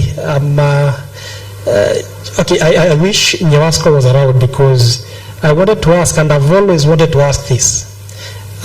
Last month, there's a place where I was assisting a company to do setup, and we did test of water that is available. Dam, treated water, river, all treated and passing through all process of treatment. The water that passed all parameters was Nyawasco. So whatever they said here, it's really true, and it's quite amazing. So I think chairman, and this one we need to post even to the administration, is just to ask, why don't they bottle this water? So that even as we move around, my colleague who is seated there, I'll just tell them to wave. I can tell you that every weekend he carries how many jerrycans? About 5 jerrycans of Nyawasco water to Nyeri, to Nairobi. So that just tells how authentic and how good we can have in terms of products. So sitasema mengi. I must say that I've seen GTN from onset, from when they started. They are great partners. We've encouraged each other being authentic Nyeri companies. And Chairman, anytime you get a newborn, please bring them on board so that we can grow together. We can only transform. We cannot, it's not always to ask the government what they can do for us. I think now we're asking the government, what can we do for them?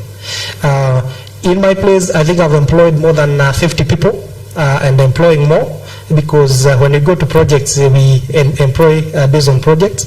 So you can see what GTN is doing. So basically what we are doing is that we are transforming lives from within. So I pray that this continue. Britam, we are partners. So you may not maybe have seen us back here through we are partners. I've seen Wananchi, we are partners. GTN, Nyawasco, of course, we take their water, and everyone else who is on this in this room is a matter of seeing how do we partner. So like I've said, we are located opposite Kagumo Teachers College. Hapa ndio utapata Cabro manufacturing plant. So we are concrete people. When you come to Kigongo, anything welding, anything metal, we do it. So just try us. Thank you very much, and I wish you all the best. May God bless you all. So maybe before I leave, because it's good always to say I'm not alone, I can just request my team members just to stand wherever they are, in a place where everybody can see them. Dennis, tokea kidogo. So that's Dennis. As you can see how old he is. He's our general manager. He's the one who coordinates everything to do with RBG. So we are saying the young, the old we are, we got to move with the right people, and the right people is new wine in the it's new wine skin. So basically that's what we are doing. My team of over 50 is led by that gentleman. So then the other one is Engineer Maina. Engineer Maina is a holder of, is actually a mechanical engineer. So he's the one who's, together we crafted these ideas of bringing authentic company in engineering field. And he operated a business in Nairobi, but whatever we establish within Nyeri, we said our headquarters will remain here. So thank you very much, and may God bless you. Thank you, Mr. Litton. I think you can hear what we have, isn't it? The banks that are here, now you know where you need to visit, isn't it? Definitely when you hear that he has about 50 employees, there is a lot of transaction, isn't it? Why don't you go in with them and have them as your clients? So basically we have a lot. We have a lot that you can do, and we are going to make this kind of session have many other times, so that you can get to know ourselves. You get to know the strengths of the campus in Nyeri, right? Let's not say this is the starting and we need to move somewhere else. This should be the foundation and there to remain. Let's all other companies have to come here. Like just to support Nyawasco. I remember when we were the chairman and we heard that Nyawasco is the one that has the best water. You know what he said? I think somebody should also think a business concept from there. If Nyeri water is the one that has been qualified worldwide, the best, why don't you have somebody who has a tanker made of stainless by RBG and transport that water to Nairobi? That's a business from here. And you don't just to do anything else. Just have a meter, because they don't ask you where you take the water, isn't it? I don't really think that they really ask how much, the many liters that you drink, where you take. So you can't just have a meter, put it in your truck, take it to Nairobi and have business. And you start now in exporting water from Nyeri. That's a business idea I've just given unto you. Right? So basically when we have this kind of sitting, we are going to brainstorm and think of so many other things, because we have so much that is not tapped, which we cannot be able to discuss it for now. As I conclude, and I will say, can you look at the person next to you? Look at that particular person. So that person you are seeing there is your next possible client. I know we came here, in most cases, that is your next possible client. Are we together? So I know as you leave this particular room, you have a client. In most cases, business, they don't like to become the clients, isn't it? They want to have. So my prophecy is that the person next to you is your client. Without much ado, let me take the program back to our marketing manager. Thank you so much.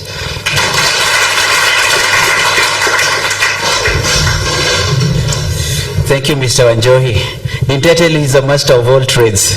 Sasa mewapatia hata bongo la biashara. Na nimeona watu wanaandika notes wanajifanya angali lakini anaandika hivi. And just also to answer of what Newton asked about Nyewasco, we actually asked them the same thing about bottling water, and they told us that at an advanced stage of doing that, so soon you'll be enjoying that water, courtesy of GTN TV, the home of gifts and talents. Wow, now before we come to the end, I think it will be bad manners of me before I introduce my brothers and sisters who I work with. So I'm going to quickly ask all the show hosts from GTN, all the show hosts and presenters that we have on GTN to quickly run here and come and show us your talents. Tafadhali, 1 minute chapter the way we do it in the station. Flo, I saw you out there, please come in. Is Waidaka still with us? I think he had to go prepare for the next show, because even as we're here, our work is still progressing and we're still doing a lot in our work. But look at how blessed we are. Look at all these beauties. Nyinyi mkona kama hawa. Anyway, let me start with Glashi. Hello once again. Hi. I believe we have learned a lot and we are blessed. Yes, so my name is Gladys or Glashin Bubia. I am a show host on Sunday morning from 7 a.m. to 9 a.m. and my show is known as Arise. It's a gospel show. So tuamke mapema Sunday to watch. Thank you so much. Hi everyone.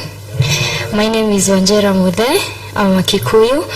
I am a show host inaitwa Digidho ya Wendo. So Digidho ya Wendo is where we go for Rurashio. We don't start with Rurashio. We start with something we call Kohada Idege, I quote. I hope you don't know what that is, but I'll teach you what that is. When you call me, when you're planning your wedding, we also do baby showers, we can do your graduation, everything, and mostly that part of love. I'm also a director, GTN TV. Thank you. Before you leave, give them something in Kik. We love Kikuyu. What do I say now? Hihi ni urasharia hado ugithomera gukunya gita migambo kana. Is that okay or I should continue? Nani anataka nimfanyie advert for free here? Sioni. What do I say? Give me some details. What's your details? Okay, let's do something about honey and bees. Sorry? Honey and bees. Gioka nego shamaneti na getutu kia joke mukirori wa fara dasho dereria darigo joke shiogana shiarorako dikoe igothiaga mwena wa White Rhino kuria GTN TV mego tuharereirie leaders breakfast. Thank you.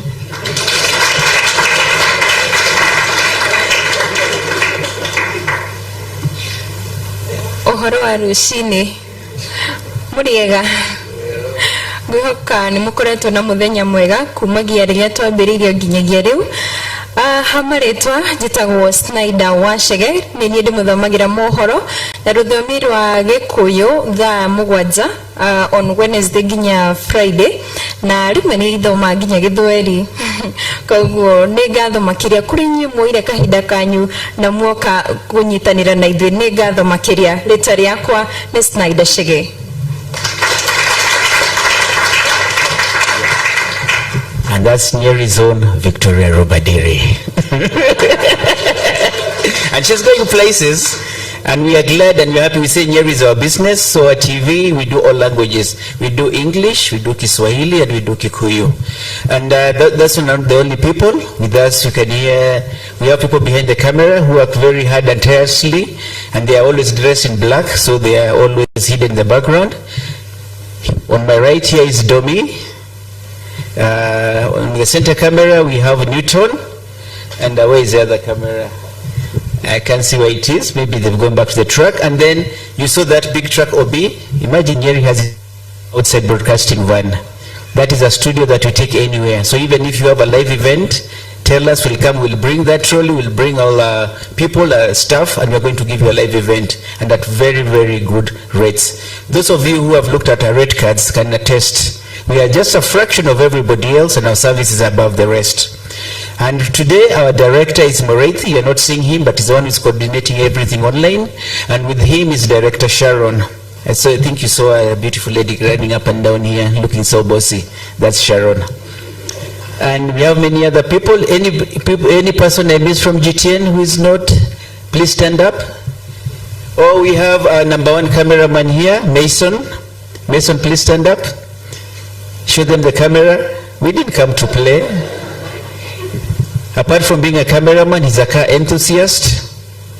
Jackie, show him your doo-doo. He'll give you all the specs about the doo-doo. Any car he wants, and actually he's coming up with a car show in Nyeri that will beat everything else. So we believe in local productions. That's why we come to GTN. We only try to do as much local as possible, and it's all holistic filming. It's something you can watch with your kids. It's something you can trust even your kids watching alone.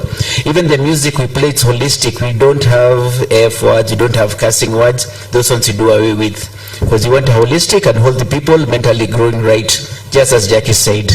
And for you who love movies, ukitoka job, umechoka, mdosi amekusumbua. Kama sasa mdosi sasa amesema amewapatia free ads. So am I going to make money this month? But at the end of the day, nikienda 10 o'clock, there's a movie waiting for me on GTN. Very nice movie. So you don't have to spend a lot of Netflix. Just go to Pang or go to Go Live Stream. And if you're in Nairobi, switch on Pang and you're going to watch the best movies.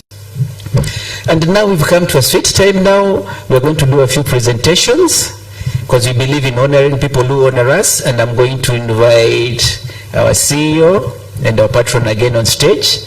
And I'm going to ask our favorite marketer and our big sister, Jedwali Africa, to come with some packages. Tafadhali, time is not with us. And I'm going to ask Cassins to come up on stage again. Please do. The camera loves you and we love you. We love your story. And we're encouraged by what you've said. And we think it's only good that we also honor you back for giving back to us and being vulnerable to us. There are a lot of people who are working in this society who have gone through stuff. And instead of sharing that to encourage somebody else, they hide it because they take it from a way of perspective of shame. But her, she's choosing it as a way of victory, something she surpassed, and something she knows somebody else is going through, and her story can help her. So thank you very much for sharing your story with us. And for that, please share something with her.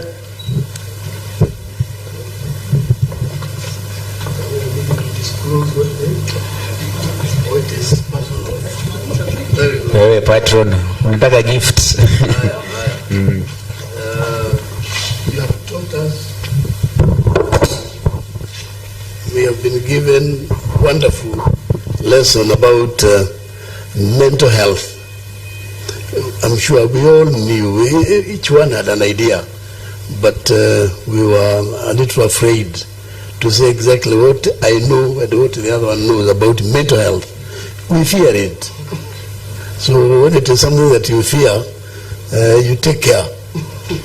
Right, but we have quite benefited that when you are at home, when you are wherever else you are, even if it is at your place of work, make other people benefit from what you know about mental health. Also benefit yourself. Yeah, because you should be understood by your colleagues and your employees and family members. Let them understand you. Very good. Madam Jacqueline, yes. Higher. From GTN TV with a lot of love. Please keep up. Thank you very much, Jackie. Anything you want to say? Thank you very much for this opportunity. I'm wishing you all the best. Take care of your mental health. Mr. Wanjohi reminded me that he went to school with my late husband, who passed on last year, December, and it's such an honor to hear that from you. God bless you. Thank you very much, Jackie. Now next, our chairman, our leader. Raundi yetu ukianguka business, if you don't have a voice, it is you. But we don't think you're going to fail us, and thank you for championing us. And we also have a special token here for you. And patron. Yeah. Our chairman, lucky enough, I didn't know that you were the chairman before I came here. I didn't know. But we have been good friends outside there. I know him as Ibrahim. And he has Asara at his place of work. So when I go there to their shop, usually I will meet the lady. Mimi namuuliza Ibrahim wa Sara, Ibrahim wako wapi? Kumbe Ibrahim ni huyu mwenyewe. I thought it was a business name. So they are good friends of mine. And today we are meeting outside the shop at the Kenya National Chamber of Commerce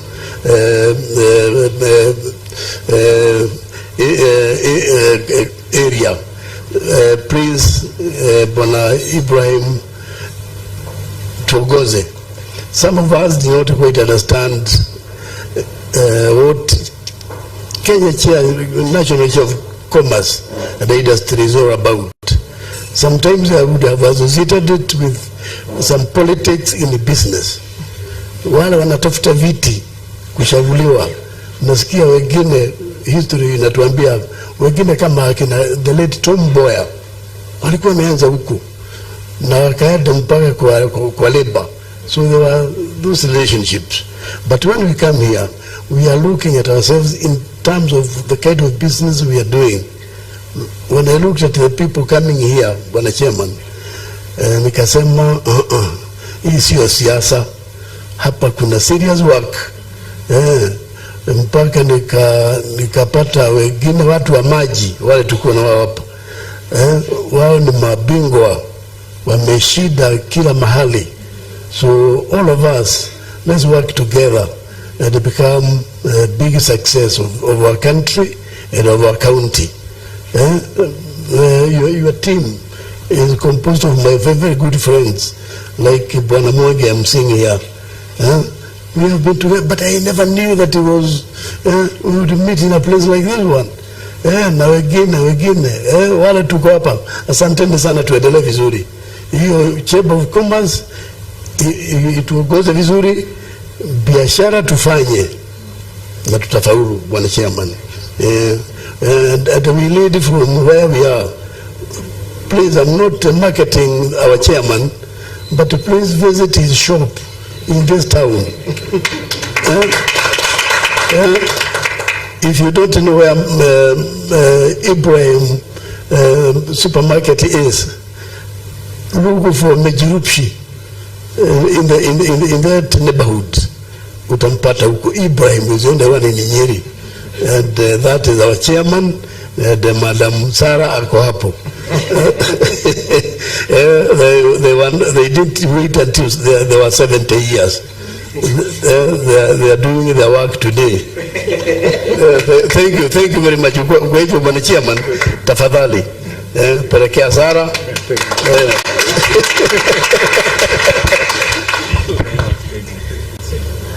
Okay, Bwana Ibrahim.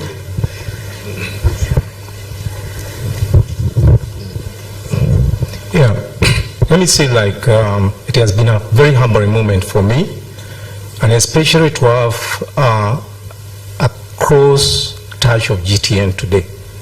And I know GTN is going places. And I'm not saying this because you hosted us today.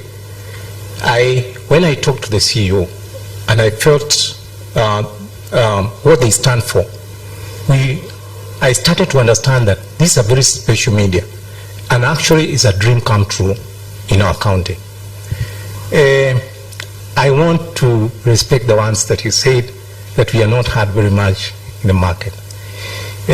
But I want to assure you, we've been doing very well. We decided to be a little bit, not really much talking, but doing a lot. We have been number 3 in Kenya in 47 counties. I mean, number 2 in 47 counties for the last 3 years. So you can imagine we are doing great. Some of the things that you're seeing happening in the city is courtesy of KNCCI. Could you allow me to introduce one of us who has come late? Najua nilisema tuko na lions. We also have, she's a lawyer who is sitting with us in Chambers of Commerce. We also do arbitration, out of court solutions, and she's called Madam Wanjiko, who is doing great work, and we must start appreciating ourselves. And thank you, CEO, that you've made a promise here, and we have recorded you too. We have a media team here, if you know now. Yeah. We also have we have Lishan. Lishan, just stand up. Who also happens to be a journalist, and we are doing great. So you can see we really want to be very factual and statistical in our approach of issues. We don't want just to be there mesmerizing issues and making people feel good. But we are going places with your backing. We are going to back you up, and we are going to grow together. We are dreaming big. We are dreaming international. Thank you. Thank you very much. Don't leave the stage. I'm going to ask our Director of Operations to recognize the other businesses. All right. Hi. Hello. Maybe with your permission, I would love to give each a minute. Maybe we can get a representative from Wananchi Sacco, CTI. Very fast. This is a golden opportunity. Yeah? All the businesses that we have, a representative, one, COP, we have COP on board. We have CTI, please, moja akuje. There's something called the elevator pitch, sindio? So, in 1 minute, tell us what your business is about, what product you want us to consume. Yes, it will be beautiful. We are here because of you, and we want to extend this. We'd really love to acknowledge all of you. Yes. Thank you. Tutaanza hapa. Good morning. My name is Benson Bogo from Wananchi Sacco, from Credit. I want to thank you, GTN, for the opportunity to network with our partners. I can see majority of our customers here, and Wananchi, we are here to provide innovative financial solutions to everybody, from manufacturers to logistic providers, to farmers, to cooperatives. Wananchi Sacco is here for you. We want to grow together. So don't be afraid. Tumesemekana watu wa bank wanakuaga na stress. Us, we are good listeners, Wananchi Sacco. So please visit any of our branches. So we have 9 branches spread across 3 countries. That is Nyeri, Nakuru, and Nyandarua. So we want Nyeri to be great. There is greatness in this room. So we want to be given an opportunity to provide financial solutions to offer greatness to this great country of ours. And in partnership with GTN, I know we are going to do that. So I invite each and everybody, hata kama una account, just come consult with us. We are going to give you a solution. We give you a solution, then we open the account. First of all, we offer solutions. So karibuni sana Wananchi Sacco. Thank you. Good afternoon. My name is Midamo. I'm representing CTI Hospital. CTI has been in existence for 9 years, but it has been 9 years in Nairobi, and now we are actually in Nyeri. We are. You mentioned for us to talk about our product. So when it comes to healthcare, we try not to say we have a product, we have a service, and our service is eye care. And if you look around at the people next to you, you can confirm they have eyes, isn't it? Hopefully. 2 eyes, and those are our clients, those are our potential clients, because we don't just look at, those who are blind, those who only have 1 eye. We look at anyone who has eyes. We want to preserve your eyes as they are. We want you to grow old with good eyesight. It's not a must that as people grow old that they lose eyesight. No, you come to us, we will take care of your eyes. We'll do business together. It's not really a business, it's a service. but we want to ensure everyone has access to eye care. You know, in Kenya, most of us, we especially men, we don't like going to hospitals. We don't like injections. We don't like medicines, especially eye drops. Something you're putting in your eye, that is not good for us. But we need to change that narrative. We need to start viewing our eyes as gifts from God for us to take care of. So asanteni sana, we are located along Buni Road next to the new stage. We open 7 a.m. to 3 p.m. We have 2 full-time ophthalmologists. So you come, whatever problem you have, we'll sort it out. Asanteni sana. Hellos. Hellos. Uliza mwenzako, ulioga leo asubuhi? Ulioga leo asubuhi? I am sure everyone in this room alioga asubuhi, si ndio? Alitumia vyombo zimeoshwa na sabuni, si ndio? The house was cleaned using a soap. So we say everything soap and detergents. We are in Nyeri, we are located at Scooter. We are a manufacturing company and we are doing soaps and detergents, including bar soaps. Right here in Nyeri, we are looking forward to being the next big giant in Nyeri. We all use products either from Mombasa, Kiambu, Nakuru, right? Our own, right here in Nyeri. That's what we are doing. My team is at the back, the ones in reflective jackets. That's our team. The next time we are having such a sitting, I'm sure we will be bigger than that, right?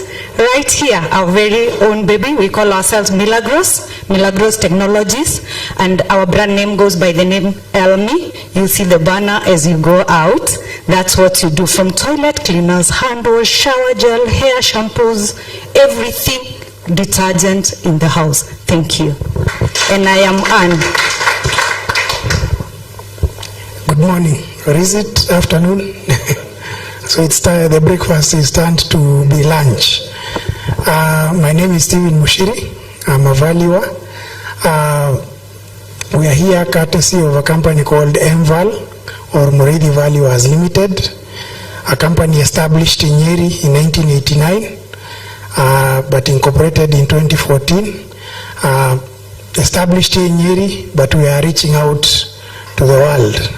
We aim to be one of the giants in the country and beyond. We support financial institutions. Wananchi is one of our clients. We support financial institutions in conducting due diligence for, you know, when you take your title to secure a loan with them, we'll come to you.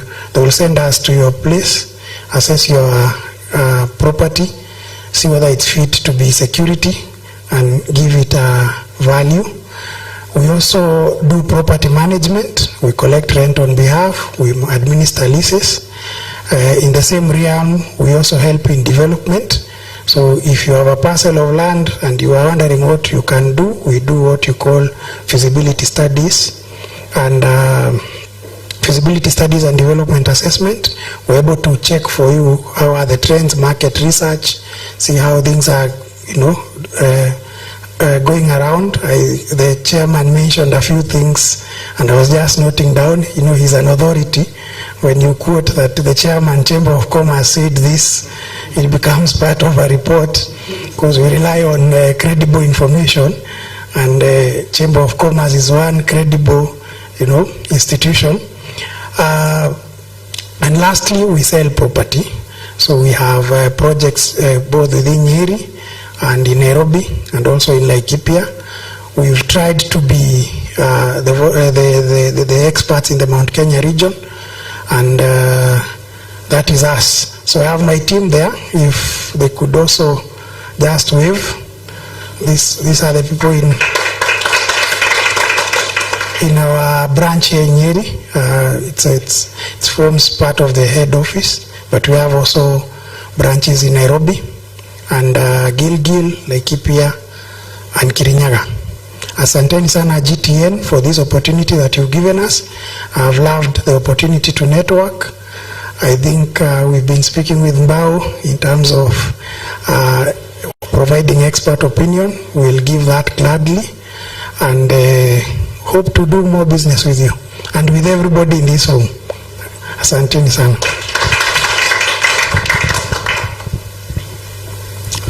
Good afternoon, ladies and gentlemen.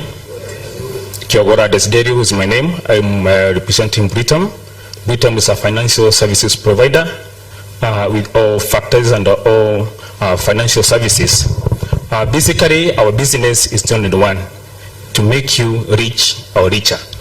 Because we say, the only way money multiplies is through investments. That is acquisition of assets, liquid assets, and what? Fixed assets. So basically, many people to invest in fixed assets or informal investments. That include land banking, the people want to do hardwares, allows to do farming, want to do transport, want to do real estate. But basically, what determines how fast your business speeds or how far your business speeds is just a source of capital.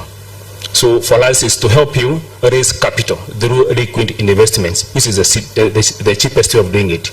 With the liquid investments, we talk about the money market, we talk about insurance products, we talk about Imarika, we talk about the debentures, we talk about tertiary bills, corporate bonds, so on and so forth. That's a very rich avenue.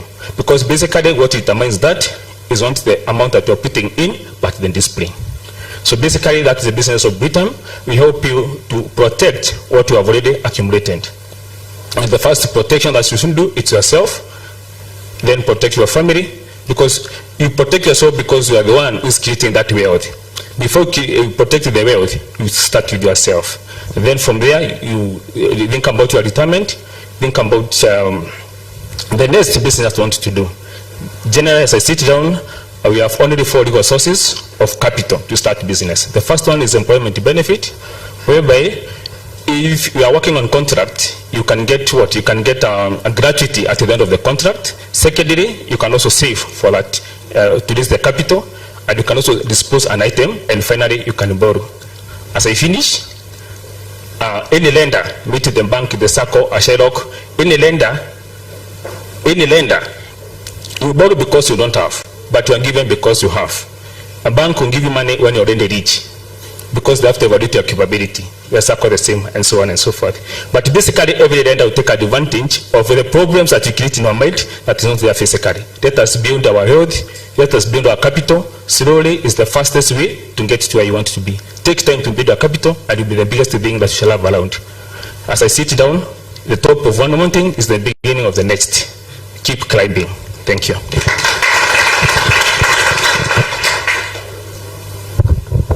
Good morning, everyone. God is good, and all the time.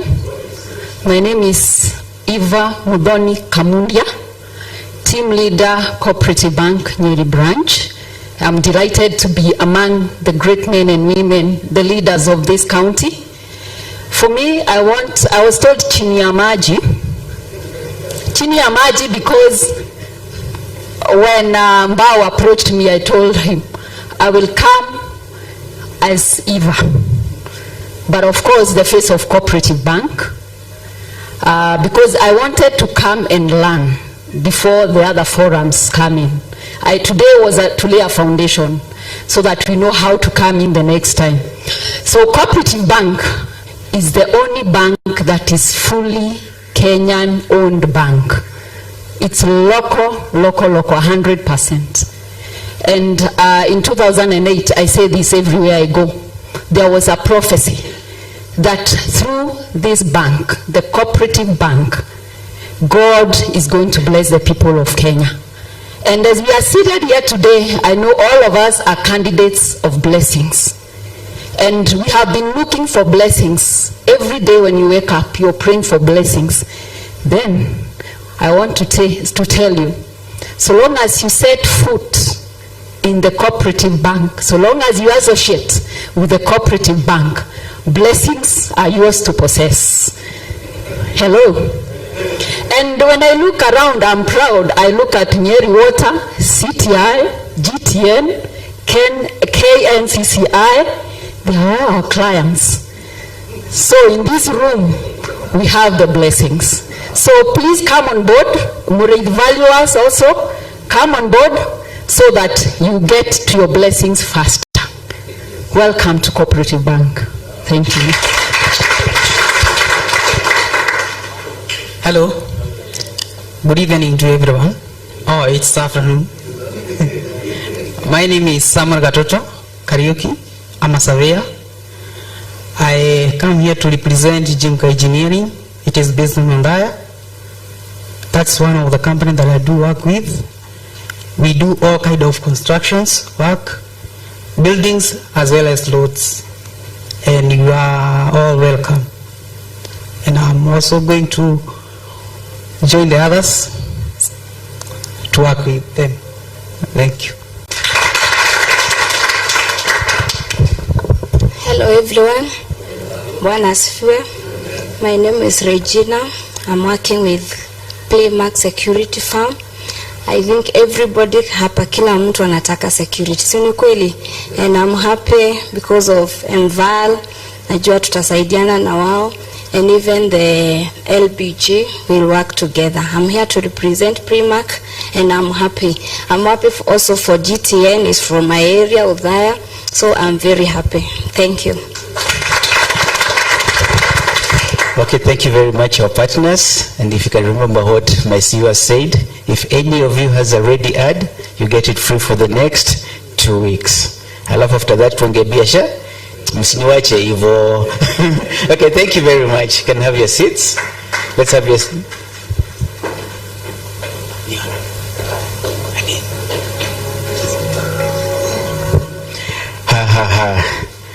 I'm told there are great men in the building here. Na bado wanaenda chini ya maji. I'll repeat that again. We have a man here by the name of Mr. Muna. Apart from being the dad of this great executive of ours, he is also into business. Karibu tuambie kitu, ongee kitu na usalimia watu. I'm sure it's very, what can I say, he's very proud to see his son doing such a thing, right? And the best thing is also doing something. So let's hear it. Mr. Muna, karibu sana. Habari zenu. Good evening. Naitwa Charles Muna. Na mimi mfanyi biashara huko Udhaya. Mimi ni baba boga. Kama kuna mama boga, mimi ni baba boga. Nimeanza kutoka 1990. Nimesomesha hii kijana na boga na nimefanya kazi, najua mpaka hapo nimefika. Vile ninaweza ambia watu wa biashara na GTN, tukiwa na hii mambo ya biashara, tushunge wakulima, hata tuwe na mafundisho na hata vipindi sa kumenyerera murimi, tondu reke ndimwire andu a Nyeri, akorwo mbeca nĩ igũcakirĩtio gũkũ biacara-inĩ cikuma kũrĩ arĩmi a Nyeri. Nĩ ngũrĩte indo gũkũ Nyeri, na rĩu nĩ ithiĩte ikĩremaga kũgũrĩka, tukambia kuma nja. Na rĩrĩa tũragũra indo gũkũ Nyeri, nĩ njũĩ arĩmi acio mokaga gũkũ biacara-inĩ makamũgũrĩra. Koguo twagĩrĩirwo kũmabundithia, tũmacapoti, GTN ĩrute wĩra wayo, na njũĩ nĩ ĩkũruta, na nĩ njũĩ atĩ Nyeri itũ nĩ ĩkwagĩra, nĩ tũgũtuĩka Nyeri biashara. Thank you. Thank you very much. And they say image is everything, right? And by looking at all of you, if you also to choose a business, nafikiri nataka kuwa baba boga. Yeye tunakona public opinion hapa. Kwa hivyo anakula mali yake pole pole, si ndio? A big clap for him again. Not only for being a good businessman, but also a good father. And we really appreciate working with the son. Na ametubariki sana. And he has a great sight and anatu lead vizuri sana. Asante sana. And now I'm going to ask one of our board members, Professor Peterson Mubu, to come and give us a vote of thanks. Hata huyu ni mdosi, msimuone hivyo, wacha wapatie CV yake. Hello, how are you? That's what they say. I try to do that because I've taught media for the last 35 years at the University of Nairobi. That's where I'm based. Right now, I have taken a little bit of migration from that department. Now I'm in the Institute of Anthropology, Gender and African Studies because I'm actually an anthropologist. Those people who think about culture and other things. I'm told to give a vote of thanks, but I must say a word because I've seen this baby born, GTN. My house was one time converted into what they call a staff room. and that's where this baby was born. No, not born, but actually when that fertilization takes place,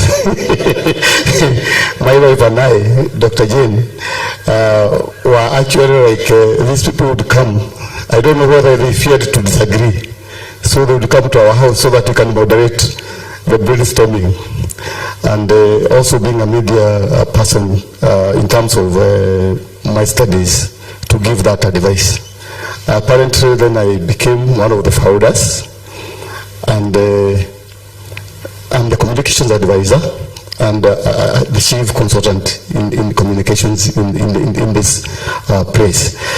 So let me say just a word about business. I think this is the best forum I've ever seen in this county. You know, bring together business lights, you know, all not actually campaigning for any political issues, but to actually talk about how we can transform our county, and in so doing, actually transforming Kenya and having Kenya known. Last time when we went to Kimathi for Environmental Day, which was celebrated, I think, last year, we were told actually in Africa, Nyeri was the second in Africa to have vegetation cover. That, you know, I mean, we are so much, I think something like 70 or so % of vegetation cover, Nyeri. And that's probably why we have the best water also. I know Muranga also get their water from the Abadeas and even some parts of Kiambu. But what happens that they don't make the water the best? I don't understand. The same rivers flowing from the same ridges. So I think this was the best idea that whoever came up with this idea, I think I was part of it. But whoever actually sowed this seed, let us see it grow. Let us all collaborate. Let us partner, and we are going to go very far. Let us show them. And being the headquarters, GTN over media here, I think all the others are in Nairobi. So you can see how daring it was for us to just think, let's have this in Nyeri. So we will get there, and believe me not, in another 2 or so years, because we are 1 year old, we do great things. And first and foremost ourselves, we think in terms of dealing with the bottom there. I don't want to use the bottom up, because sometimes it is making some people jittery about, because of what we were told when we were talking about hustlers and so forth. But ignoring that political angle, I think the model is good, only probably the implementation that is actually being defective. So we get there. I thank everybody. I was to give a vote of thanks. I thank our platinum partners, our sponsors, and all of you who have come here because of this initiative. So we are going to arrange more. Somebody was suggesting to me around there, maybe it would have better been a dinner thing, because at that point we can even socialize more. I'm sure after this we will all go our ways. So let's consider that. Maybe a Friday evening when we can all actually unwind after, you know, after such a task. So thank you everyone, and we hope to be seeing you. You are welcome to Udhaya. For those who have probably never seen the studios, which is a creation again of this guy. This guy made studios without ever having seen a studio, you know. And when we went to benchmark with the TV47, we found actually they were the same. So I don't know where he got this thing. He has something. There's something godly about how he gets to run those things. So whoever has never seen studios, please come to Udhaya, the former Udhaya Teachers Training College. That is where our studios are. And we have no inhibitions. We shall show you all the processes that we go through. Sawa sawa. So welcome, and thank you everybody. So, am I supposed to say more? If you have. No. So goodbye, and let me turn to bow. Thank you, Prof. No, don't go, just stand here. There's a reason I let you stand here, and I'm going to ask Ibrahim, please join us. And all of us, please stand up. I am an African and I am a Nyerian, and I believe in the blessing of the old men and the old people, and it is also very biblical. And I believe today a strong seed has been sown, a baby has been born, and we want to dedicate it to God, we want to dedicate it to the society, and I believe it's only an honor for the youngest man in the building, the wisest man in the building, our patron, just to dismiss us with a word of blessing and prayer.